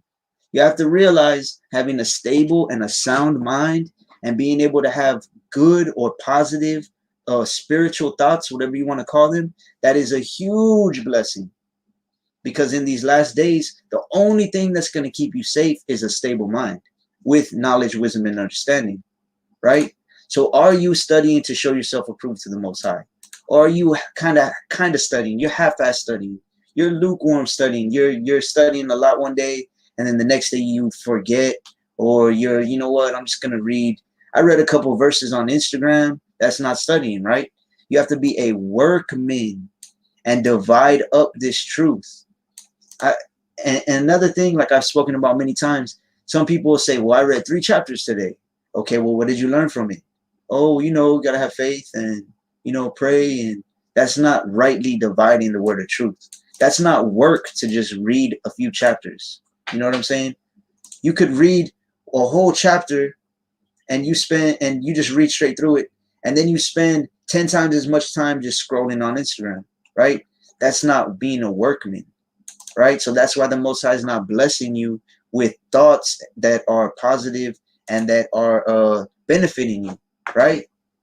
So Proverbs 16:3, commit thy works unto Yahweh, and thy thoughts shall be established. You want to have your thoughts, you want the Most High to establish your thoughts, you have to commit your works to him. And that starts again with studying. Why? Because that's how you plant those seeds, right? You're planting seeds in your mind. Every time you study, you're planting a few more seeds. Every time you study, you're planting a few. Every time you read some verses. And another way of studying, I think I may have said it on the live where I said like studying tools or how to study. Another thing sometimes well, from my last job before I got my own little landscaping business, I would record myself say I say one verse. I think I told Jomar about it when he came down here, right? I would say a verse, say 3, 5, 7, 10 times, and I would just read it to like the voice memo, right?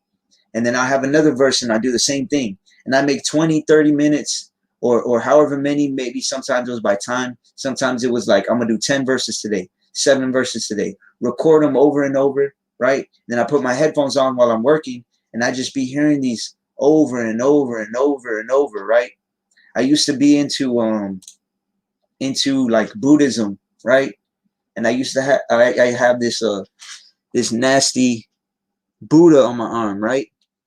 And one of the things in Buddhism that they would do is they would have like positive affirmations, is what they would say, right? You say certain things like whatever it would be, like I'm gonna have good karma today, or I'm gonna be positive all day, and you repeat it over and over and over, right? That's a good way of studying the word, right? If you just say this verse to yourself, you read this verse, I don't know, 20, 30, 50 times, commit thy works unto Yahweh, and thy thoughts shall be established. Commit thy works unto Yahweh, and thy thoughts shall be established. Proverbs 16:3, commit thy works unto Yahweh, and thy thoughts shall be established, right? I do this with my son, who's 3 years old, and he's got down probably like 7 to 10 Bible verses, right? By memory. So this is a definite way that I recommend for everybody, no matter what you're struggling with, find a verse that you feel in the spirit helps you to deal with that, right? That helps you to get over that.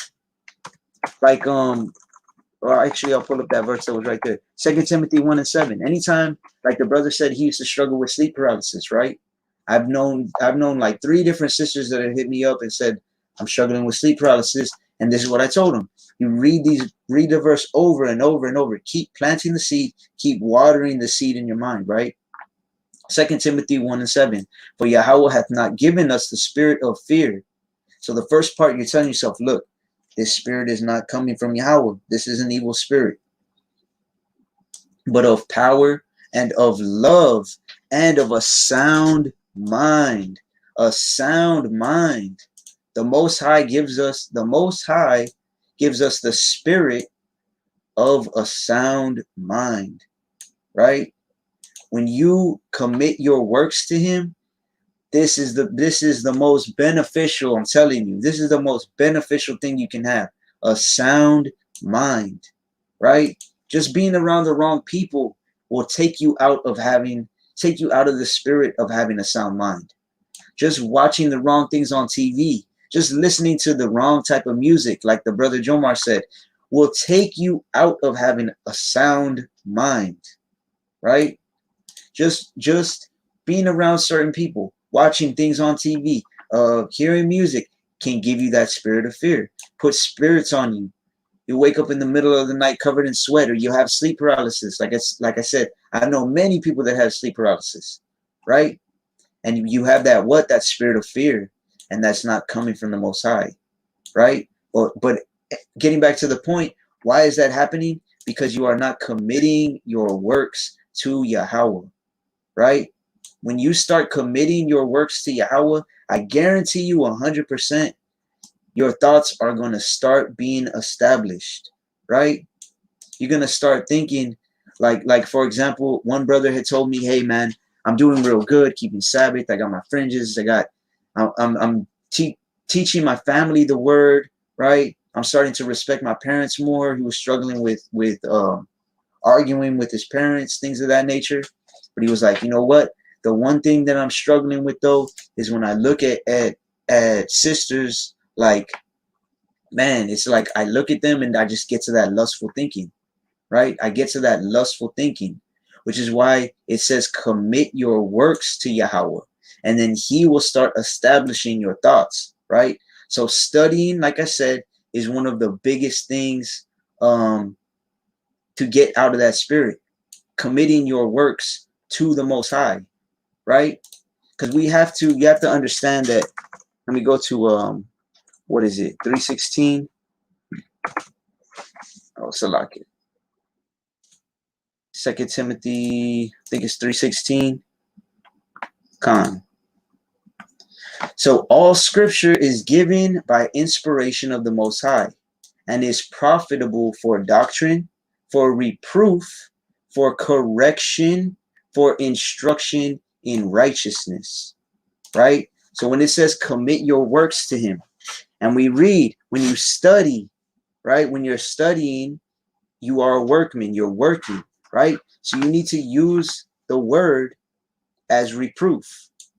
When you start thinking something negatively, right? You need to use the word as correction, as instruction in righteousness, right? In other words, if you're struggling with one particular issue, like I said, so like I gave the example of like say sleep paralysis, bad dreams, things of that nature, right? But another one could be like the brother said, man, it's like if I see a female though, man, it kind of leads me astray. I start thinking bad thoughts, and I'm like, man, no, I don't want to think this, but then I look again, or things of that nature, right? You need to have this word as correction, this word as reproof. So let's say if you memorize a verse like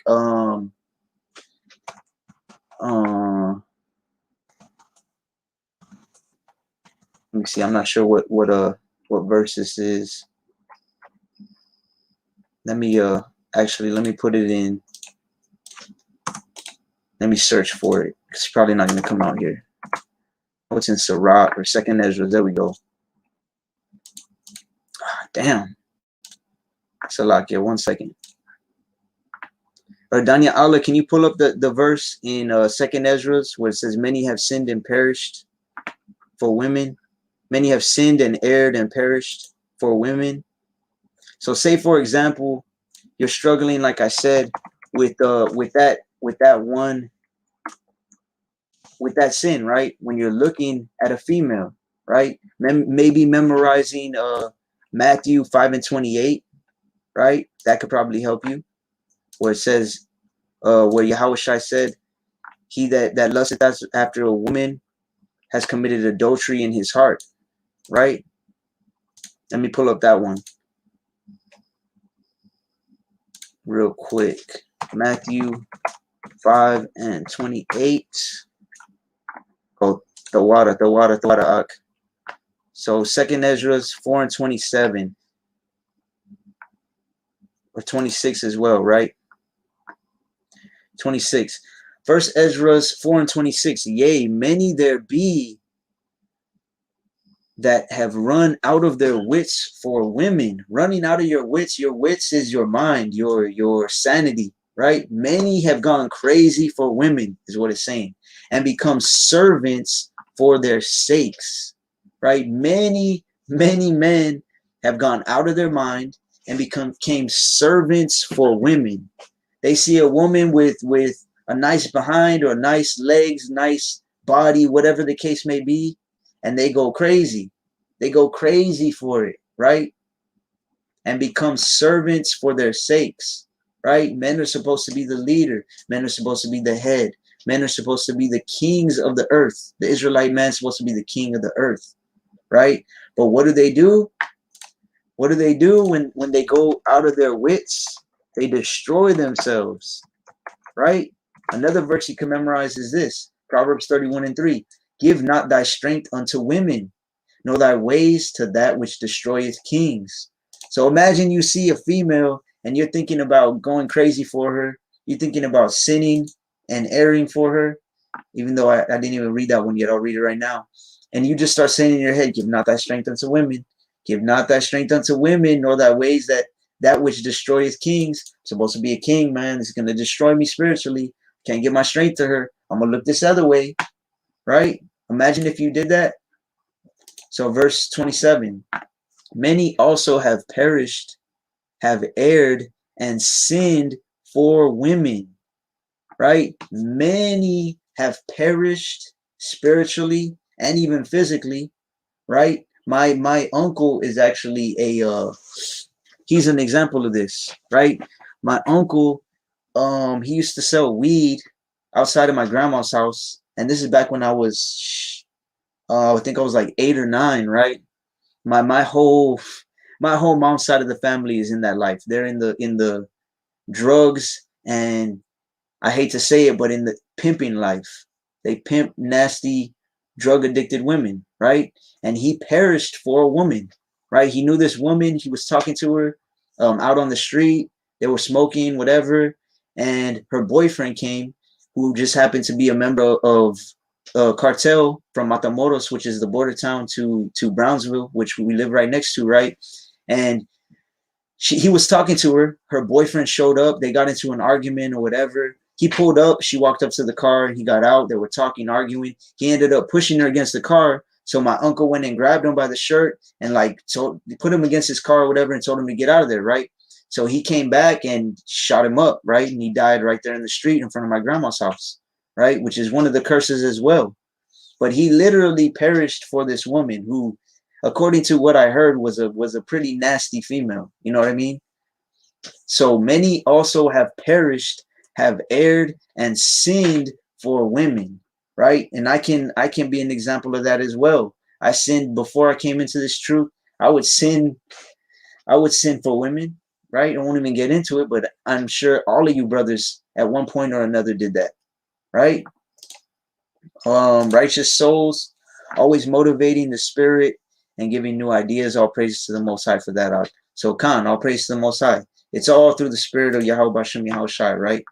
I can't take no credit. Nobody that's teaching the word could take credit. And if they do, they're not in the spirit, right?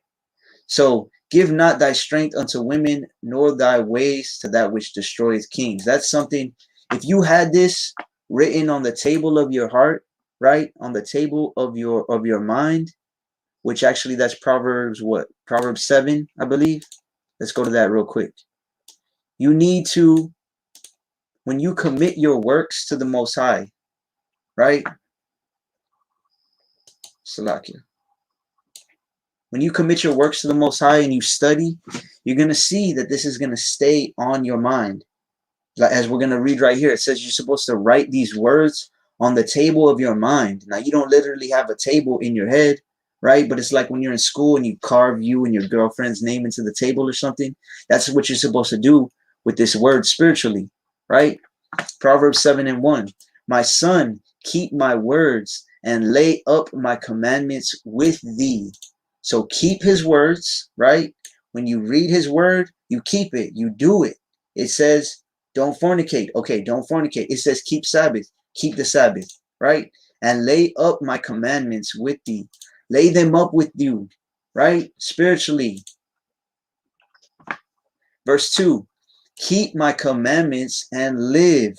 Going back to the covenant, how we just did the study about the old covenant and new covenant, right? The covenant was keep my commandments, be blessed and live, or you go against the commandments, be cursed and die, right? Keep my commandments and live. And my law is the apple of thine eye, right? You should be looking at that law like it's a good thing, because it is. If you actually follow it, you're going to be blessed, right? And one of the biggest blessings, as I said, is having a stable mind.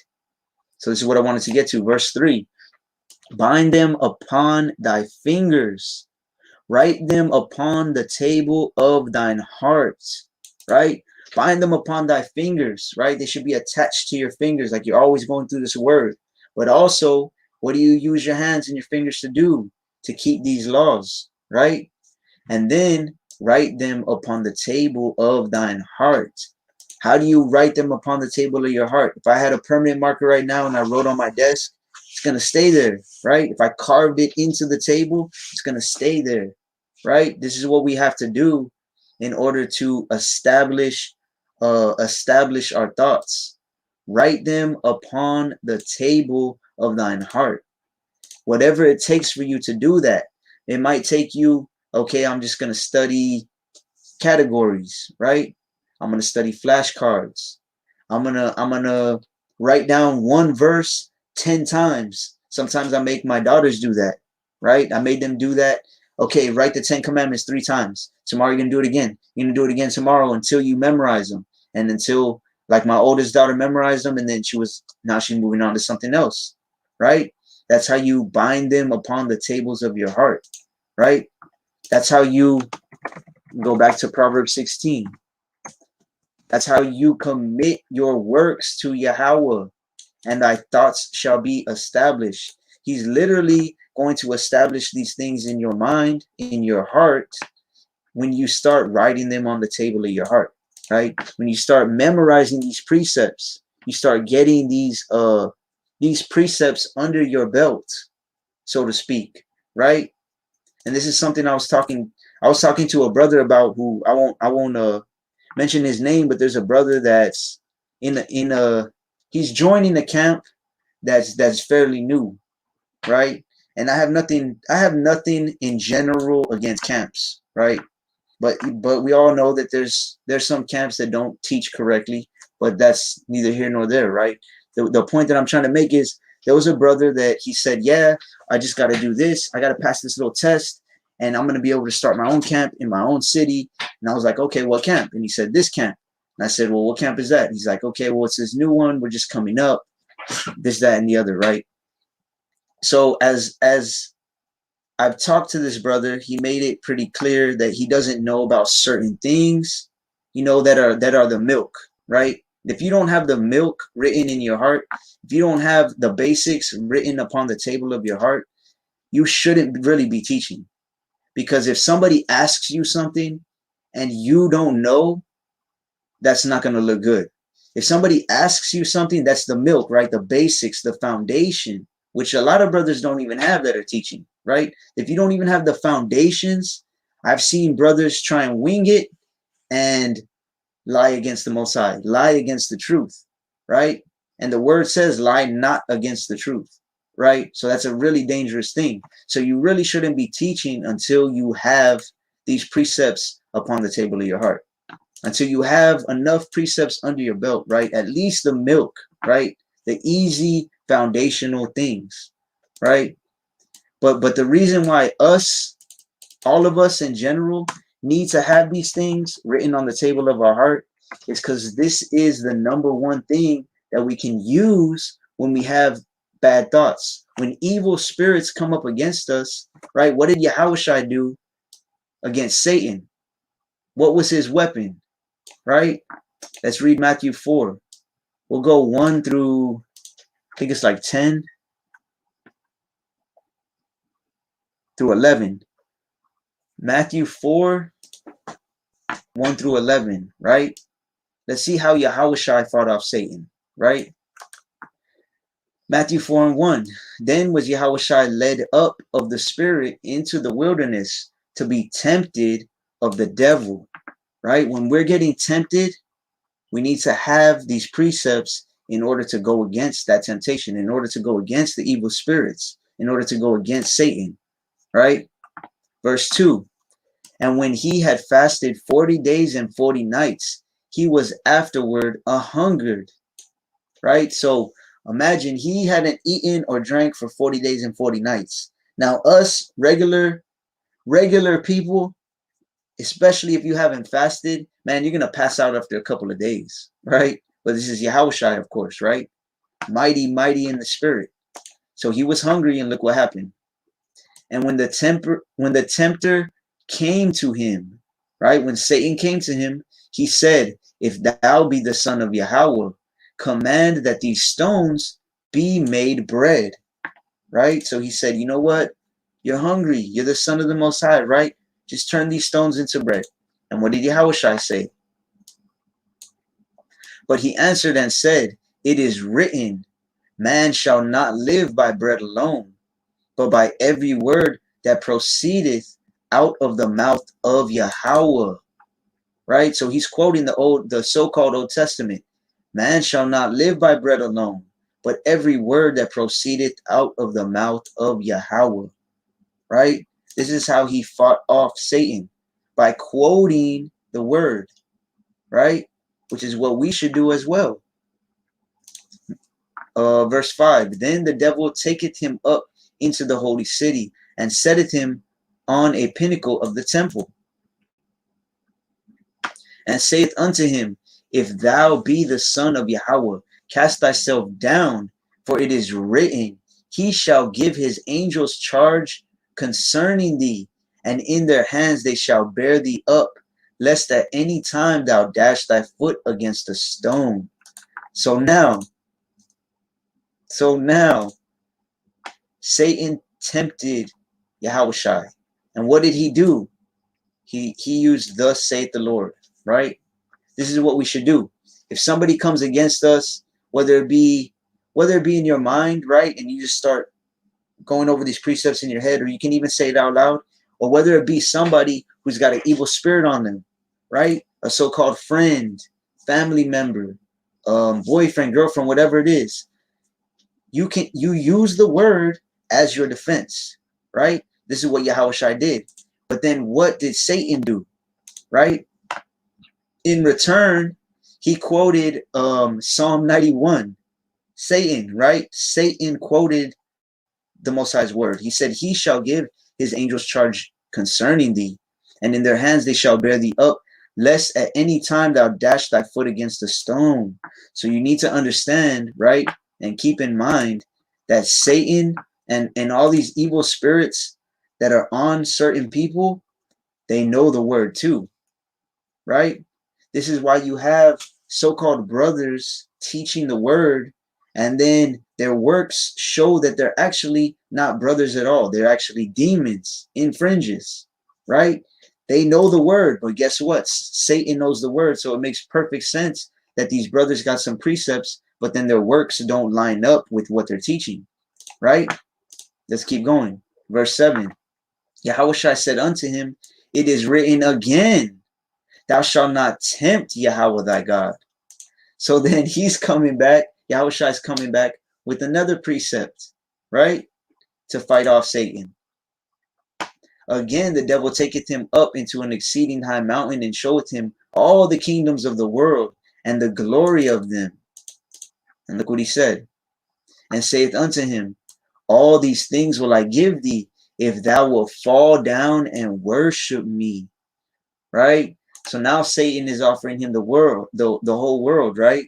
He was like, okay, I'm tempting him to go against the Most High. It's not working. Let me offer him something then, right? Let me now offer him something, right? This is how some brothers come in the truth, and they're like, you know what? I stopped eating pork. I'm keeping the Sabbath, for example, right? I have fringes on now, right? You're not going against the Most High. You're not going to straight up go against him, right? But then Satan offers you, after he's like, okay, I can't flat out just get him to sin. I can't be like, okay, just sin, go against the Most High. That's not working no more. You know some of the word, right? So as you move on, Satan knows that. He knows you're building yourself up too. So he's got to offer you something more, right? So now he offered Yahushua all these things. He offered him the whole world, all the kingdoms, right? But what did he have to do? If thou will fall down and worship me, you got to give him worship, right? This is like when all these celebrities and rappers and actors and all these people, they can get famous. They can gain the whole world but lose their soul, right? They can get millions of dollars. They can get mansions and cars and all these things. But guess what? They got to worship Satan. That's why you got them throwing up all these satanic signs and saying all these satanic things, wearing satanic clothes. That's how they worship him, right? They have to praise him in some way or another so that they can have all of these things, right? So when you come in the truth, that's something to look out for. He's not going to catch you with the easy things no more. It's not going to be like, okay, I'm going to get him to eat this bacon. No, you're not going to eat that bacon. You already know you can't eat that bacon. But he's going to offer you something that he thinks you want, right? Whether it be money, maybe it be money but you got to go against the Most High, right? Maybe it be a female, right? Or a boyfriend or a girlfriend, right? He's going to offer you these things that are going to look like something you want, but guess what? You got to worship him. You got to fall away from the Most High in order to receive these things, right? So again, now what did Yahushua say? So Yahushua was getting upset, right? Then said Yahushua unto him, get thee hence, Satan, for it is written, thou shalt worship Yahweh thy God, and him only shall thou serve, right? He said, get thee hence, Satan. He said, not today, Satan. Get away, Satan, right? For it is written, thou shalt worship Yahweh thy God, and him only shalt thou serve, right? And then what happened? After the third time he got tempted, then the devil leaveth him. And behold, angels came and ministered unto him. Right? So the devil left. Right? So this is what we have to do. This is what we have to do is use the word in order to fight off the attacks of Satan. Right? And how are we going to use the word? Did Yahushua have a Bible there with him? And he was, okay, hold on 1 second, Satan. Let me go to the book of Psalms, chapter 40 now, right? He already had them written on the table of his heart.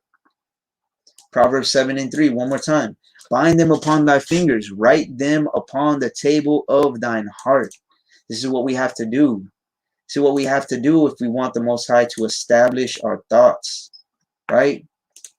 We commit our works to him, keeping the Sabbath, like the brother said, fringes, keeping the laws to the best of our ability, but also studying and planting those positive seeds in our mind, and then our thoughts will be established, right? Only once we write them upon the table of our hearts.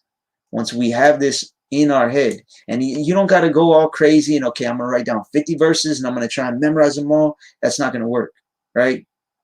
I learned that the hard way. I learned that from experience, right? Even with when I've given this example before, when I was teaching jujitsu, and I had like 40 kids in the class, and it was my first day of teaching, and the coach of the gym was gonna be gone for like 3-4 months, and I was like, all right, I'm gonna give them a good. They're gonna remember this first day, and I showed them like 5 or 6 of my favorite moves, right? And they were all, oh man, that was so cool, that was awesome, blah blah blah. The next day, they remembered bits and pieces of each one, right? This is why it says you have to meditate on the word. This is why in reality, you shouldn't read 10 or 20 chapters a day, because you're not going to memorize all of it. You're not gonna write upon the table of your heart 50 verses in one day, right? Start off small. I would suggest starting off, if you have a specific problem that you're dealing with, find a verse, 2, maybe 3 verses, and memorize them, right? Go over them, go over them, go over them, go over them until they are written on the table of your heart, right? And then if you can't, if it's still not working, which I know I've had some brothers and sisters tell me, it's like they're still struggling, then this is what you're gonna have to do. This is Matthew 17:21. Howbeit this kind goeth not out but by prayer and fasting. This kind of what? This kind of spirit, right? You have to realize that a lot of times you may have spirits on you and you don't even realize it, right? A lot of times, like I said before, if you hang out with the wrong people, you hang out at the wrong places, you're watching the wrong things, you're listening to the wrong things, satanic things, and you get a spirit on you or multiple spirits on you, right? Like Legion. That's another live I did about spirits. If y'all didn't, or it wasn't a live, but it was a lesson. If y'all didn't catch that one, that's a definite one that you should see, look into, right? About spirits. There's spirits everywhere. You got to know how to deal with them. You got to know how to get them off of you if you got them on you, right? Howbeit this kind goeth not out but by prayer and fasting. When you have a spirit on you, it's going to be way harder to get that stable mind. You're not going to be able to get a stable mind when you got spirits on you. So what are you going to have to do? You're going to have to get them out. How do you get them out? By prayer, right? And remember how we read, you have to have faith in that prayer, right? You have to have faith in that prayer. And fasting. So fasting how? For example, if you have a lustful spirit on you, right? So fasting, of course, you can do literal fasting, right? Where you just don't eat and you don't drink, nothing. I would say start with 24 hours. Most people can't even handle 24 hours. I would say start with 24 hours. If you can go a little bit longer, go a little bit longer, right? You have to realize that the spirits, those evil spirits crave and feed off of pleasures of the flesh, right? When you're starving your flesh, literally, right, you are starving that spirit, okay? And then at the same time, you need to be in prayer. Pray, study, pray some more, right? To get that spirit off of you. But also fasting from whatever is causing whatever or whoever is causing that spirit to stay, right? So if you're struggling with weed, you got to fast from weed. You got to fast from every single person that you know that smokes weed. You got to fast from every single place that you know that people smoke weed there, right? That you know weed is present there. If you struggle with fornication, if you struggle with porn, you got to fast from your phone. You got to fast from social media. You got to fast from a computer, right? If you struggle with like I said, fornication with somebody, you got to fast from that person or those people, right? In order to get that spirit off of you. And until you get those spirits off of you, you're never going to be able to get your mind actually right, right? Because we have to have the mind of Yahushai, right? Let me look at the comments real quick. Okay, Khan, doesn't look like nothing new. So you have to have the mind of Yahushai. You know how hard it is to get to that mind of Yahushai, right? You either have the mind of Yahushai or you have the mind of the beast, right? Let's go to Philippians 2.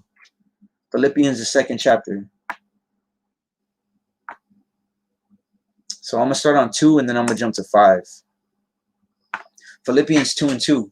Fulfill ye my joy, that ye be like-minded, having the same love, being of one accord, of one mind, right? It's a joy to Yahweh Bashem Yahushai when we're all living like-minded, right? And this is one of the main reasons why I wanted to start the whole Israelite community, right? Which most high willing, I mean, it's moving along, but slowly. We ran into some issues here in Texas and stuff. We might not even get the same land that we originally looked at, but we're looking at another property that's just about the same size as 5 acres, and it even has a horse stable and it has a little home on it already. So most high willing, within this next month, we really want to get it by the end of this month or by mid next month, right? But that's one of the main reasons why we wanted to do it, is so we could live with some like-minded brothers and sisters, right? So we could have people to study with, right? We could have people to grow with, build with, having the same love. What is the love? What is love? For this is the love of Yahweh, that we keep his commandments, right? Having the same love, being of one accord, of one mind, right? When we're all in the spirit, we're all of one mind.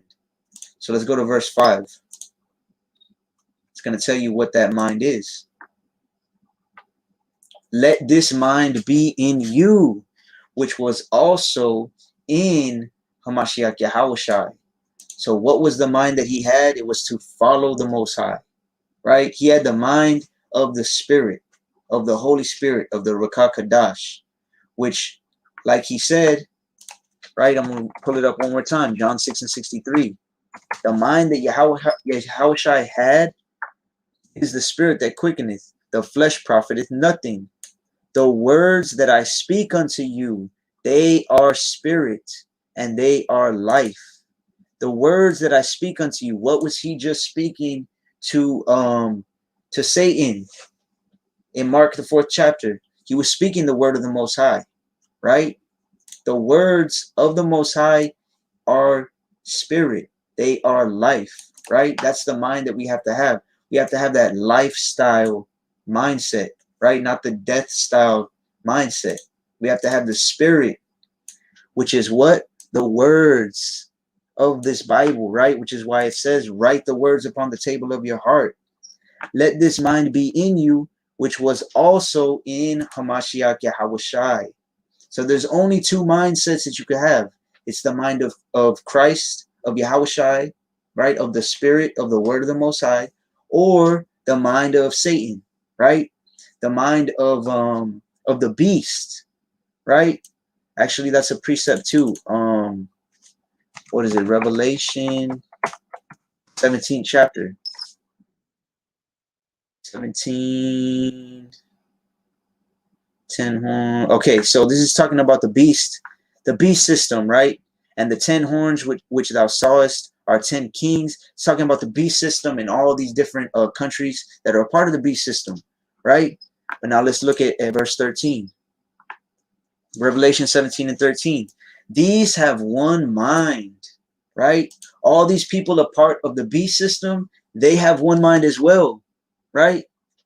And shall give their power and strength unto the beast, right?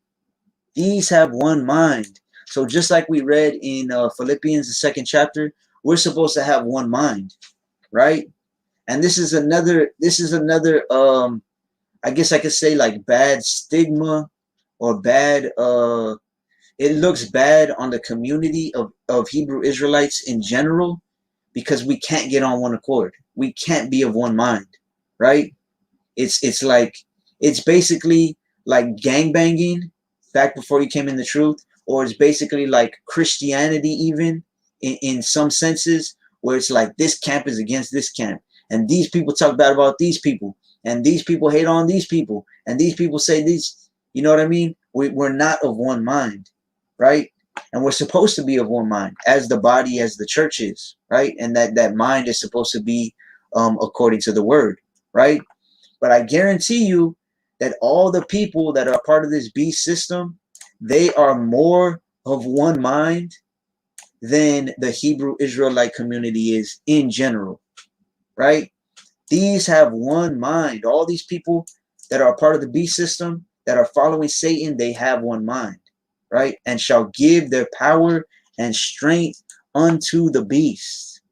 And when you're in that negative mindset, right? That negative, you haven't renewed your mind yet. You're not in the spirit in your mind. You are giving your power. You are giving your strength to the beast, right? To this beast system, this system that is set up on sin, right? Like me and the brother Jomar were saying earlier, right? You are giving, there's only two different mindsets. The mind of Christ, of Yahushai, or the mind of the beast, of Satan, right? And we've all been in this mindset before, right? I'm not going to act like, oh yeah, and I was never a part of that, right? We were all a part of that before. All of us. Colossians 1 and 21. Colossians 1 and 21. This applies to every single one of us, right? It might apply to you right now. And you that were sometime alienated and enemies in your mind by wicked works, yet now hath he reconciled, right? All of us at some time or another, we were our own enemies, right? We were the enemies of our own soul. How? In our minds, by our works. Because like I said, everything starts with your mind first. It starts in your mind. And then what does it lead to? It leads to your wicked works, right? When you're thinking of all these wicked things, and then wickedness comes out of it, which is why you have to consistently and consciously plant seeds through the word, through prayer, through hanging out with people that have the same goal as you of making it to the kingdom, so that you're not your own enemy in your mind. and leading to wicked works, right? Yet now hath he reconciled. Now, most high willing, the majority of you either are or in the near future are going to be reconciled, right? You're going to sincerely try to follow the laws, statutes, commandments, precepts, and have them in your mind. Write them upon the table of your mind. You're going to commit your works to the Most High, and He's going to establish your thoughts through that, right? So you have to understand that we were all at this point in one part of our lives or another. And maybe, like I said, maybe some of you are still at that point where in your mind you are your own enemy. But that's where reading the word and praying and realizing that this is the truth, that is your opportunity to be renewed in your mind, right? Be renewed in your mind. So let's read that. I'm probably just going to get a couple more precepts. Let me see. Let me get a couple more precepts, and then I'll hop off of here. So let's start on, this is Ephesians 4. Let me see. 4. I think it's, okay, yeah, we'll start on 20. 20, and we're going to go all the way through 24. All right, 20 through 24. But ye have not so learned Hamashiach. So it's saying some people haven't really truly learned Christ. They haven't learned the Hamashiach, the Messiah, right? 21. If so be that ye have heard him and have been taught by him, as the truth is in Yahushai. So if you have heard this word, right? If you've been taught by him, by his examples, by his words, which is the word of the Most High, right? As the truth is in Yahushai, right? What was he speaking? He was speaking life. He was speaking the word of the Most High. That is the truth. Verse 22. That ye put off concerning the former conversation the old man, which is corrupt according to the deceitful lusts. So it's saying if you've actually learned Yahushai, right? If you heard him, if you've actually been taught by him, if you actually got this truth, then what are you going to do? You're going to put off that former conversation, the old man, right? Which is corrupt according to deceitful lusts. Now, let's think about it again. Your conversations, where do they start? They start in your mind, right? That corruptness, those deceitful lusts, all those lusts, they start in your mind again, right? Which is why it's so important to plant all this truth, right? Like it says in verse 21, everything you've heard, everything you've read, everything you've been taught, this truth that's in Yahushai, which is the word, right? If you're really sincerely planting that in your mind, it's going to make you put off the old man, right? That old you, that old, whatever the case may be, whatever the old you was, right? Whether you were a druggie, whether you were a whoremonger, right? You were an idolater, you were breaking Sabbath, you were doing all these things. You have to put off that old man, right? You have to put off that old conversation and those old lusts. Verse 23, and be renewed in the spirit of your mind, right? Be renewed in the spirit of your mind, okay? Because even though some people, you might think like there's some people, right, that they'll say, well, I keep the Sabbath though. You know, I've talked to certain brothers and sisters, or I won't even call them brothers and sisters, certain neighbors, certain people that are trying to come into the truth, right? And when you're trying to do little things for the Most High, but you're leaving out all these other things, you're not really renewed in your mind, right? You have to be renewed in the spirit of your mind. It's like let me go to Proverbs 21 real quick. It's like, let's say you're in a relationship, right? And you're dating, let's just say, for example, you're dating a female, and she says, well, you're lazy, you don't work, you can't provide for me, you've been cheating on me, you don't even shower, you stink, all these things, right? She has all these problems, this whole list of problems. You're disrespectful to me, you cuss at me, you call me all these crazy names, right? And then you say, oh, well, guess what? I got a job. Everything's good now, right? Hey, I got a job for you. I'm not being lazy. You don't see me laying on the couch no more, right? I'm not playing video games all the time, right? And you think everything's good. No, that's not how it works. That's not how the Most High works either, right? This is Proverbs 21 and 27. The sacrifice of the wicked is abomination. Just because you stop doing this one little thing and then you think you're good, right? Well, guess what? I stopped fornicating, but I don't keep the Sabbath. But I'm still being lustful, and I'm still smoking weed, and I'm still being lascivious, and I'm still doing all these other things. Well, guess what? Your little sacrifice, your little baby sacrifice, maybe you say, oh, well, I keep the Sabbath. That sacrifice of not doing what you want on the Sabbath, you're still living wickedly. That's an abomination to the Most High, right? How much more when he bringeth it with a wicked mind? It doesn't matter what you're going to do for the Most High if you still got a wicked mind, right? And this is why, going back, right, we have to be renewed in the spirit of your mind. Because even these little sacrifices you make for the Most High, if you're still coming with a wicked mind, it's still an abomination to the Most High, right? It's still something that he sees. He still wants to spew you out of his mouth, right? He just wants to spit you out because you're being lukewarm, right? You have to renew your mind completely, day by day by day. Revelation 3 and 15.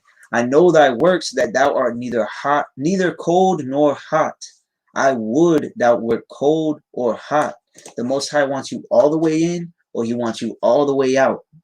I would thou wert cold or hot. He wants you to follow his word, right? You read something, you're gonna follow it. Not halfway in. Okay, well, you know what? I'll keep these precepts. But you know what? These, nah, I'm not really feeling that. You know what? That's too hard. You know what? Nah, those aren't for me. But I'll keep these over here, right? He would rather you be all the way out, right, than be lukewarm. Verse 16. So then, because thou art lukewarm and neither cold nor hot, I will spew thee out of my mouth. The Most High wants to just spit you out of his mouth, right?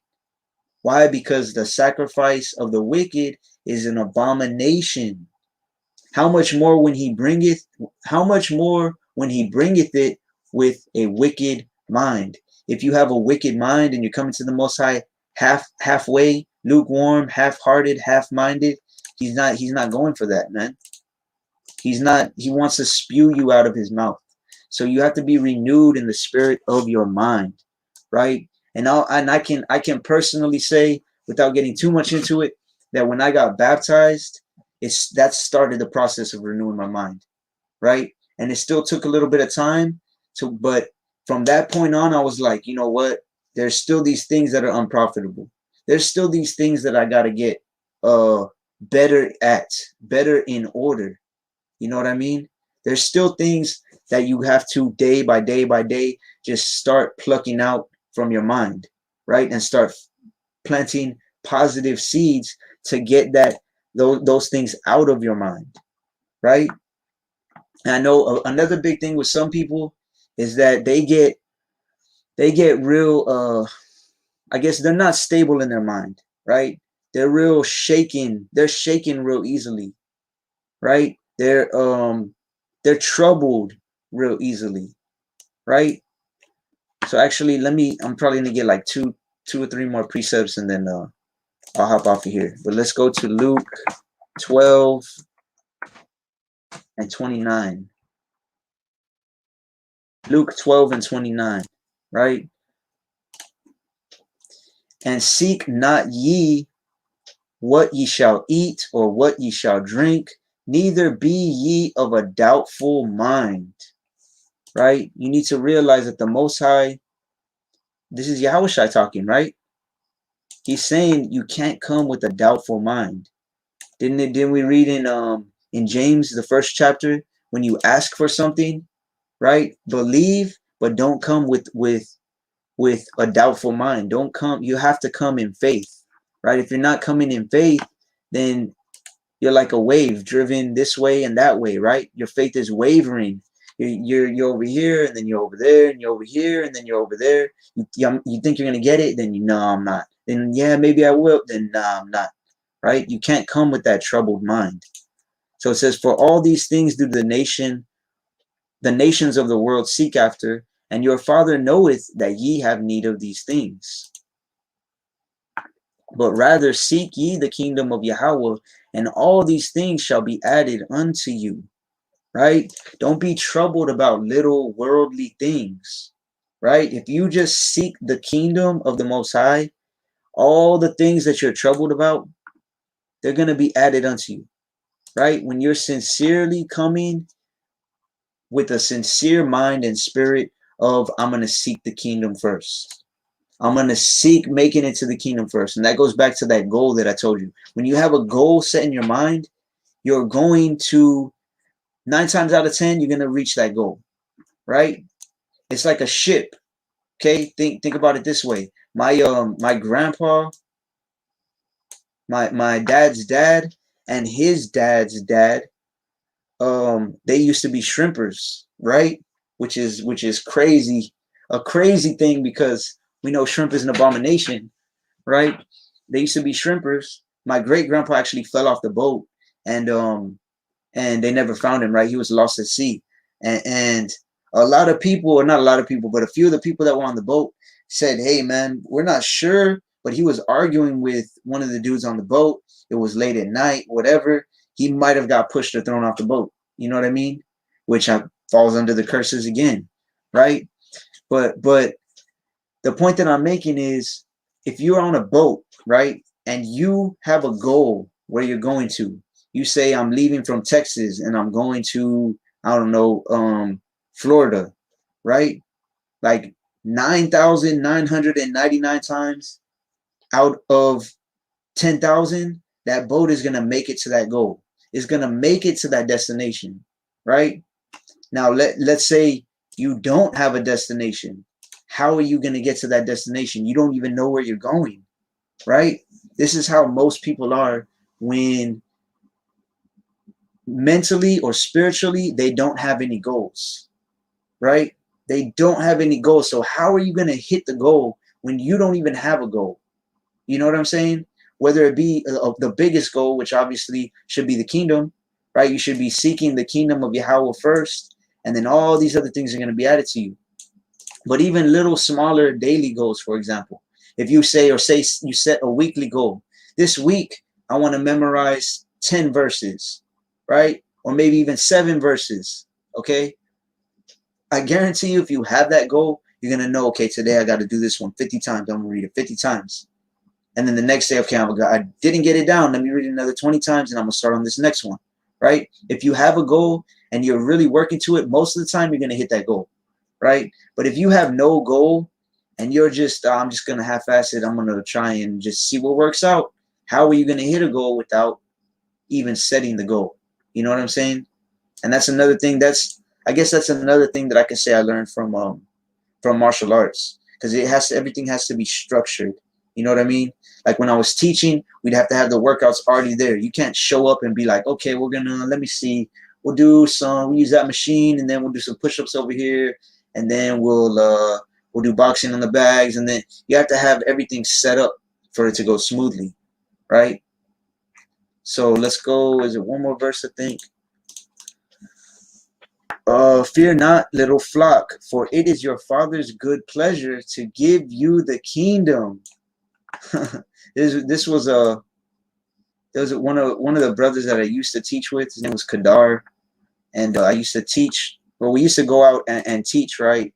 This was his favorite verse, which of course he's not in the truth no more. So fear not, little flock, for it is your Father's good pleasure to give you the kingdom. It is his pleasure to give you the kingdom.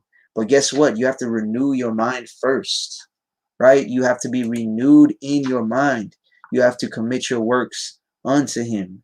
And you can't come with that troubled mind, right? You can't come with let me see, Thessalonians, Salakia. Go to 2 Thessalonians 2:2. 2 Thessalonians 2:2. I'm going to start on 1 and then jump to 2. Now we beseech you, brethren, by the coming of our Adawan Hamashiach Yahushai, and by our gathering together unto him, that ye be not soon shaken in mind, right? Like we read in Isaiah 33:6, one of the verses we started with, right? Knowledge and wisdom shall be the stability of thy times. It's going to keep you stable. So they're saying, look, you can't be shaken in your mind. The opposite of being stable is being shaken, right? You can't be stable and shaken at the same time. You can't be shaken in your mind in this thing. You got to have faith in what you believe in. You got to see these prophecies coming to pass and be like, you know what? That's making me even more firm in this thing. That's making me, I'm not shaking at all. I know that these prophecies are coming to pass because the word is true. Therefore, I know if I follow this word, I have a chance of making it to the kingdom, right? Or be troubled. You can't be troubled in your mind. One of Satan's easiest ways to get you to not study, to get you to be lazy, is just to trouble you in some way or another. You know what? I can't get to this person directly. I'm going to make the person next to them trouble them, right? I'm going to make their best friend or their boyfriend, girlfriend, husband, wife, mother, father, whoever it is, trouble them in one way or another, right? So it says that ye be not soon shaken in mind or be troubled, neither by spirit nor by word. Don't let these spirits trouble you. Don't let these spirits shake you in the mind, right? You know that there's power in Yahweh Shem Yahushai, right? That spirit of fear, that's these spirits that shake your mind and trouble you, right? That's coming straight from Satan. Nor by word. Don't let the things that people say to you or say about you, right, shake you in your mind. You got to stay firm. Don't let the things that people say, these words they use, trouble you, right? Nor by letter as from us, nor these words. Sometimes I've had people reach out to me and be like, oh, I read this verse and man, it's scary because like, what if that happens to me and I don't make it and blah, blah, blah. You can't be troubled or shaken, not even by this word, right? Not by spirits, not by words from people, not by the word of this Bible, right?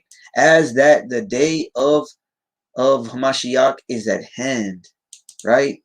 Especially in these last days, when these days as it's leading up to Yahushua coming back, you can't be troubled, man. You can't be shaken in mind or troubled, right? What that's really showing is a lack of faith. That's really what it's showing, right? So what we have to do, I'll probably let me get First Peter, what is it? First Peter 1 and 13. First Peter 1 and 13. I'm gonna get like three more verses, right? So this is what we got to do. First Peter 1 and 13. Wherefore gird up the loins of your mind. Again, we've gone over this many times. Gird up the loins. When a man would gird up his loins, it was because he was going to work or he was going to go to war, right? So in these last days, we have to be girded up in our minds because we're going to do both. We're going to go to work and we're going to go to war. We're going to war with all these evil spirits. We're going to war with these people around us that have evil spirits, right? If you're not going to war against the people that are living wickedly, then you're just joining in with them, right? You're going to be like unto them, right? And then also we're girding up the loins of our mind because we have to work, right? Like Proverbs 16:3 said, right? We have to commit our works to Yahweh so he can establish our minds, right? So be sober-minded, and hope to the end for the grace. We got to hope and have faith till the end for the grace that is to be brought unto you at the revelation of Hamashiach Yahushai. So until the end, right? Hope to the end, have faith to the end. Gird up your loins, the loins of your mind until the end. And we hope and we pray that we get that grace that's going to come at the revelation of Hamashiach Yahushai. Which, what does revelation means? It means the revealing. When he comes back to us, right? That's what we have to hope for, right? Because if we're not hoping, like think about it, if we're not hoping for Yahushai, right, and hoping that we have faith and we're fighting against these spirits because we have so much faith, and we're working in the word because we have so much faith, right?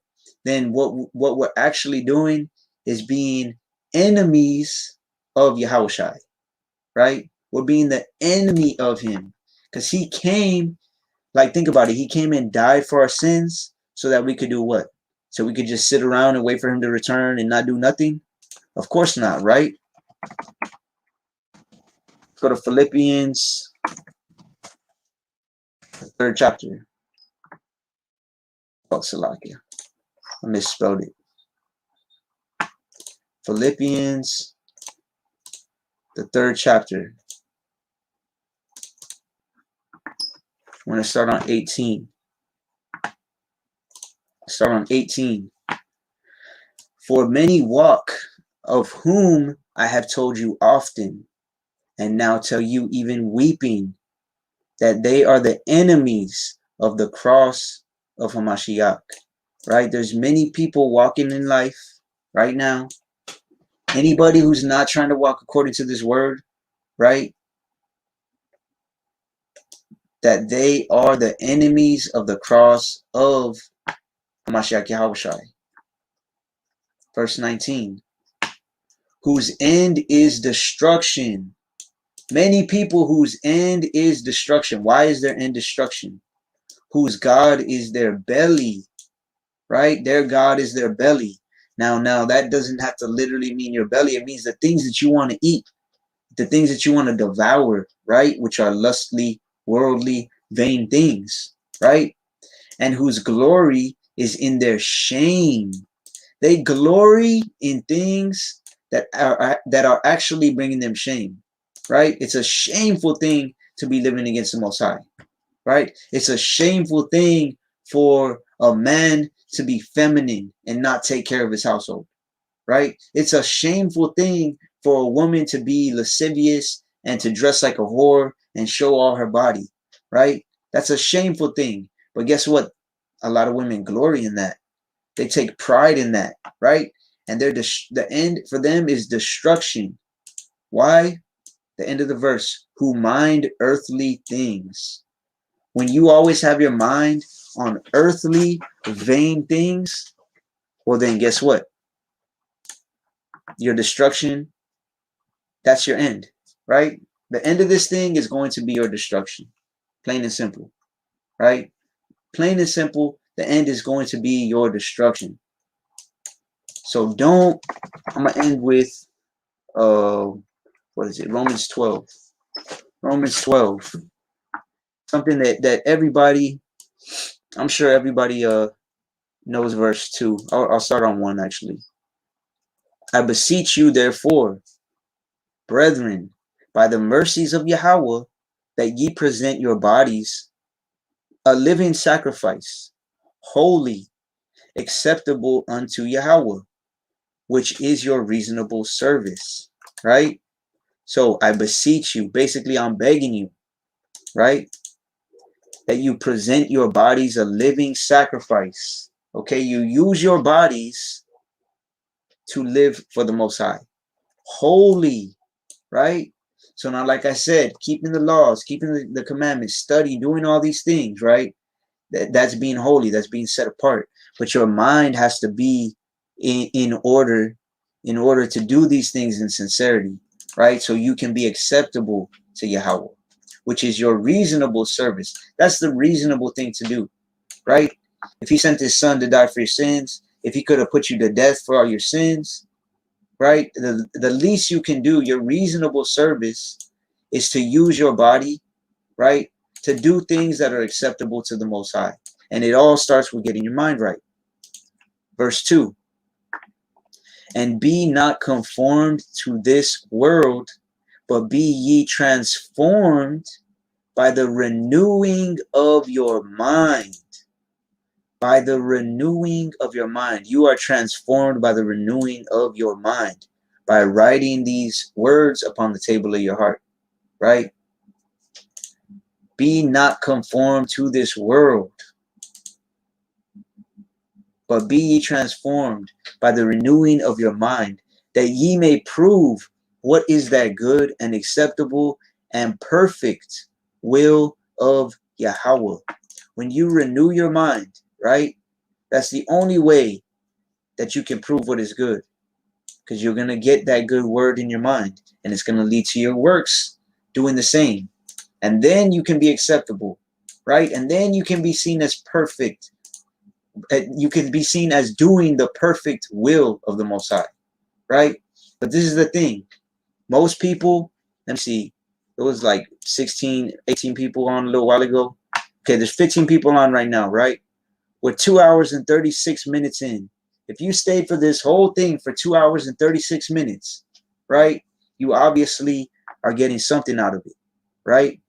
The Most High, if you could pull up Isaiah, 55 and 11, Babakashah, Isaiah 55 and 11.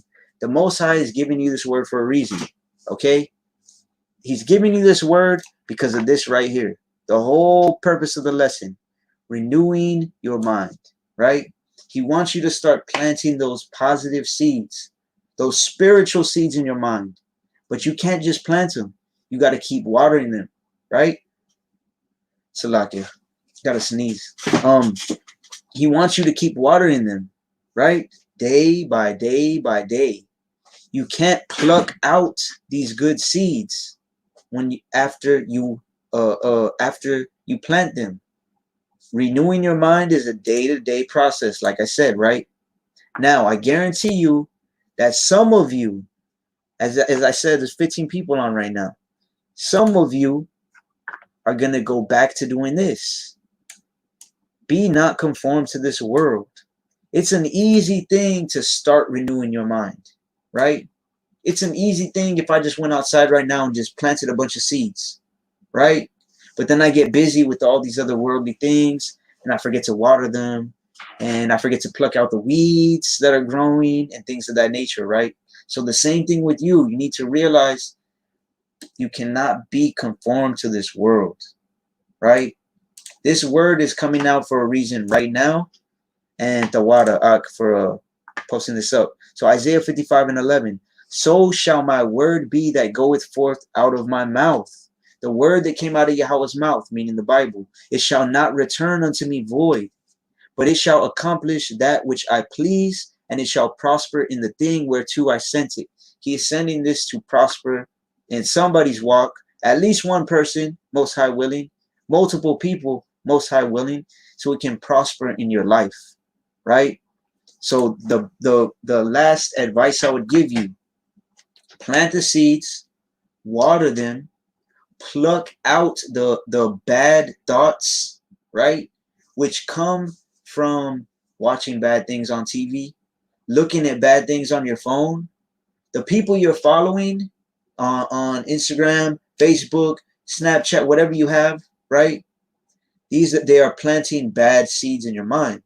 Instead of plucking them out, why don't you just get rid of the source, right? Unfollow all these people, or erase whatever social media if it's not benefiting you, right? People as well. The people you're around are either planting good seed or bad seed in your mind. And then by you staying around them, they are either watering that good seed or watering that bad seed, right? And I'm saying all that to say, at least a couple of you are going to be conformed back to the world, right? You might start the process of renewing your mind, but like I know, going back to the whole martial arts thing, we already knew with the when I first started teaching at the gym I was teaching that, the coach told me, hey, I'm gonna be gone for this many months, whatever. When somebody comes in, mark it down, just write their name down, and we're gonna see. And he told me, look, only 2 to 3 people, the new people that come in, are actually gonna stay. And he told me, but look, this is the tripped out thing. All of them are gonna tell you they're gonna stay because you get a free day, right? A free day or 2 days to try it out. And it was just like he said, it was always about 3 out of 10 people that would come in, and then after they would do the class, and then afterwards, hey, you like it, man? How did you feel? You're always welcome here, blah, blah. You need help with anything? You got questions? Let me know. And it would always be, yeah, I'm going to come back, right? I'm going to keep doing it, right? I'm going to renew my body and keep going through this process, and I'm going to do this. But only about 3 out of 10 people would do it, right? So it's the same thing with this truth. When you think about it like that, compare and contrast, right? A lot of people just conform back to the world, right? So I'm going to end actually with Mark, the 4th chapter. And I'm going to give you all a warning, right? I'm going to give you all a warning. A couple years ago when I was doing studies on Zoom, on that app Zoom, I would always end with these verses, these 2 verses, right? So I'm going to do that right now. Mark 4:14. The sower soweth the word. Right now, I'm trying to sow the word into your heart, into your mind, right? And this is what I'm doing through the Spirit of the Most High. Verse 15. And these are they by the wayside where the word is sown. Y'all are by the wayside, right? Even though it's through the internet, right? Where the word is sown. But when they have heard, Satan cometh immediately and taketh away the word that was sown in their hearts, right? Right now, the word is sown in your heart, okay? So I'm going to finish by saying, I'm warning you, all right? I'm warning you. I'm not warning you. The Most High is warning you. Actually, Yahushua said this, right? This is red letter. Red letter. This is Yahushua. Yahushua is warning you. I'm just being used as a mouthpiece, as an oracle, right? The word is sown right now in your heart. You got it in your heart. Okay? You have heard. When they have heard, Satan cometh immediately. How soon? Immediately. And why is he coming? And taketh away the word that was sown in their hearts. Right? So you need to know Satan is going to come to you. It might be right now as soon as you get off of this thing. You hop on Instagram or on Facebook or on whatever it is, and you start looking at some chick or some dude who's half naked, right? Or you get off of here, and then someone said, hit you up, hey, you want to smoke weed, hey, you want to hang out, hey, you want whatever, right? Somebody might just call you or come talk to you or whatever and try and get you just so angry and fed up, and or even just try and plant some little seeds, right? Some seeds that go against the word, right? So just a fair warning, right? Satan is going to come. Okay, whether it's right now, immediately when you get off, it might be in a few minutes, a few hours, it might be tomorrow morning, right? He's going to try and come and take away the word that is sown in your heart right now, which is renewing your mind, right? Renewing your mind. Actually, to end on a positive note, we'll finish with 33:6. Isaiah 33:6. And wisdom and knowledge shall be the stability of thy times, and strength of salvation, right? Having a stable mind is going to lead, it's going to give you strength, and it is going to lead to your salvation, right? That's the only thing that is going to lead you to your salvation, strengthen you, and lead you to your salvation. So get wisdom, get knowledge, get understanding, right? And keep planting those positive seeds in your mind, right? So I'm just going to look at the comments real quick, and then I'm going to finish it off.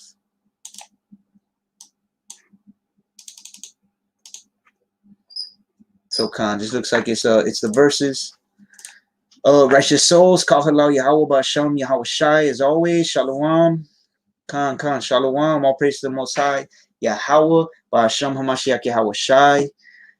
Any of you that are having problems with your mind, I'm telling you, anybody having problems with your mind, with your thoughts, commit your works unto Yahweh, and your thoughts shall be established. Right? So shalom and barakatah to all you brothers and sisters that were on here. Most High willing, it was edifying through the Spirit, and it's going to help at least one of you to get to repent and to get your mind right. Like it says in Luke 15:10, the angels of heaven rejoice when one sinner repents, right? So that could be you, Most High willing. So again, all praises to the Most High Yahweh, Ba'Shem Hamashiach Yahweh Shai, and Shalom.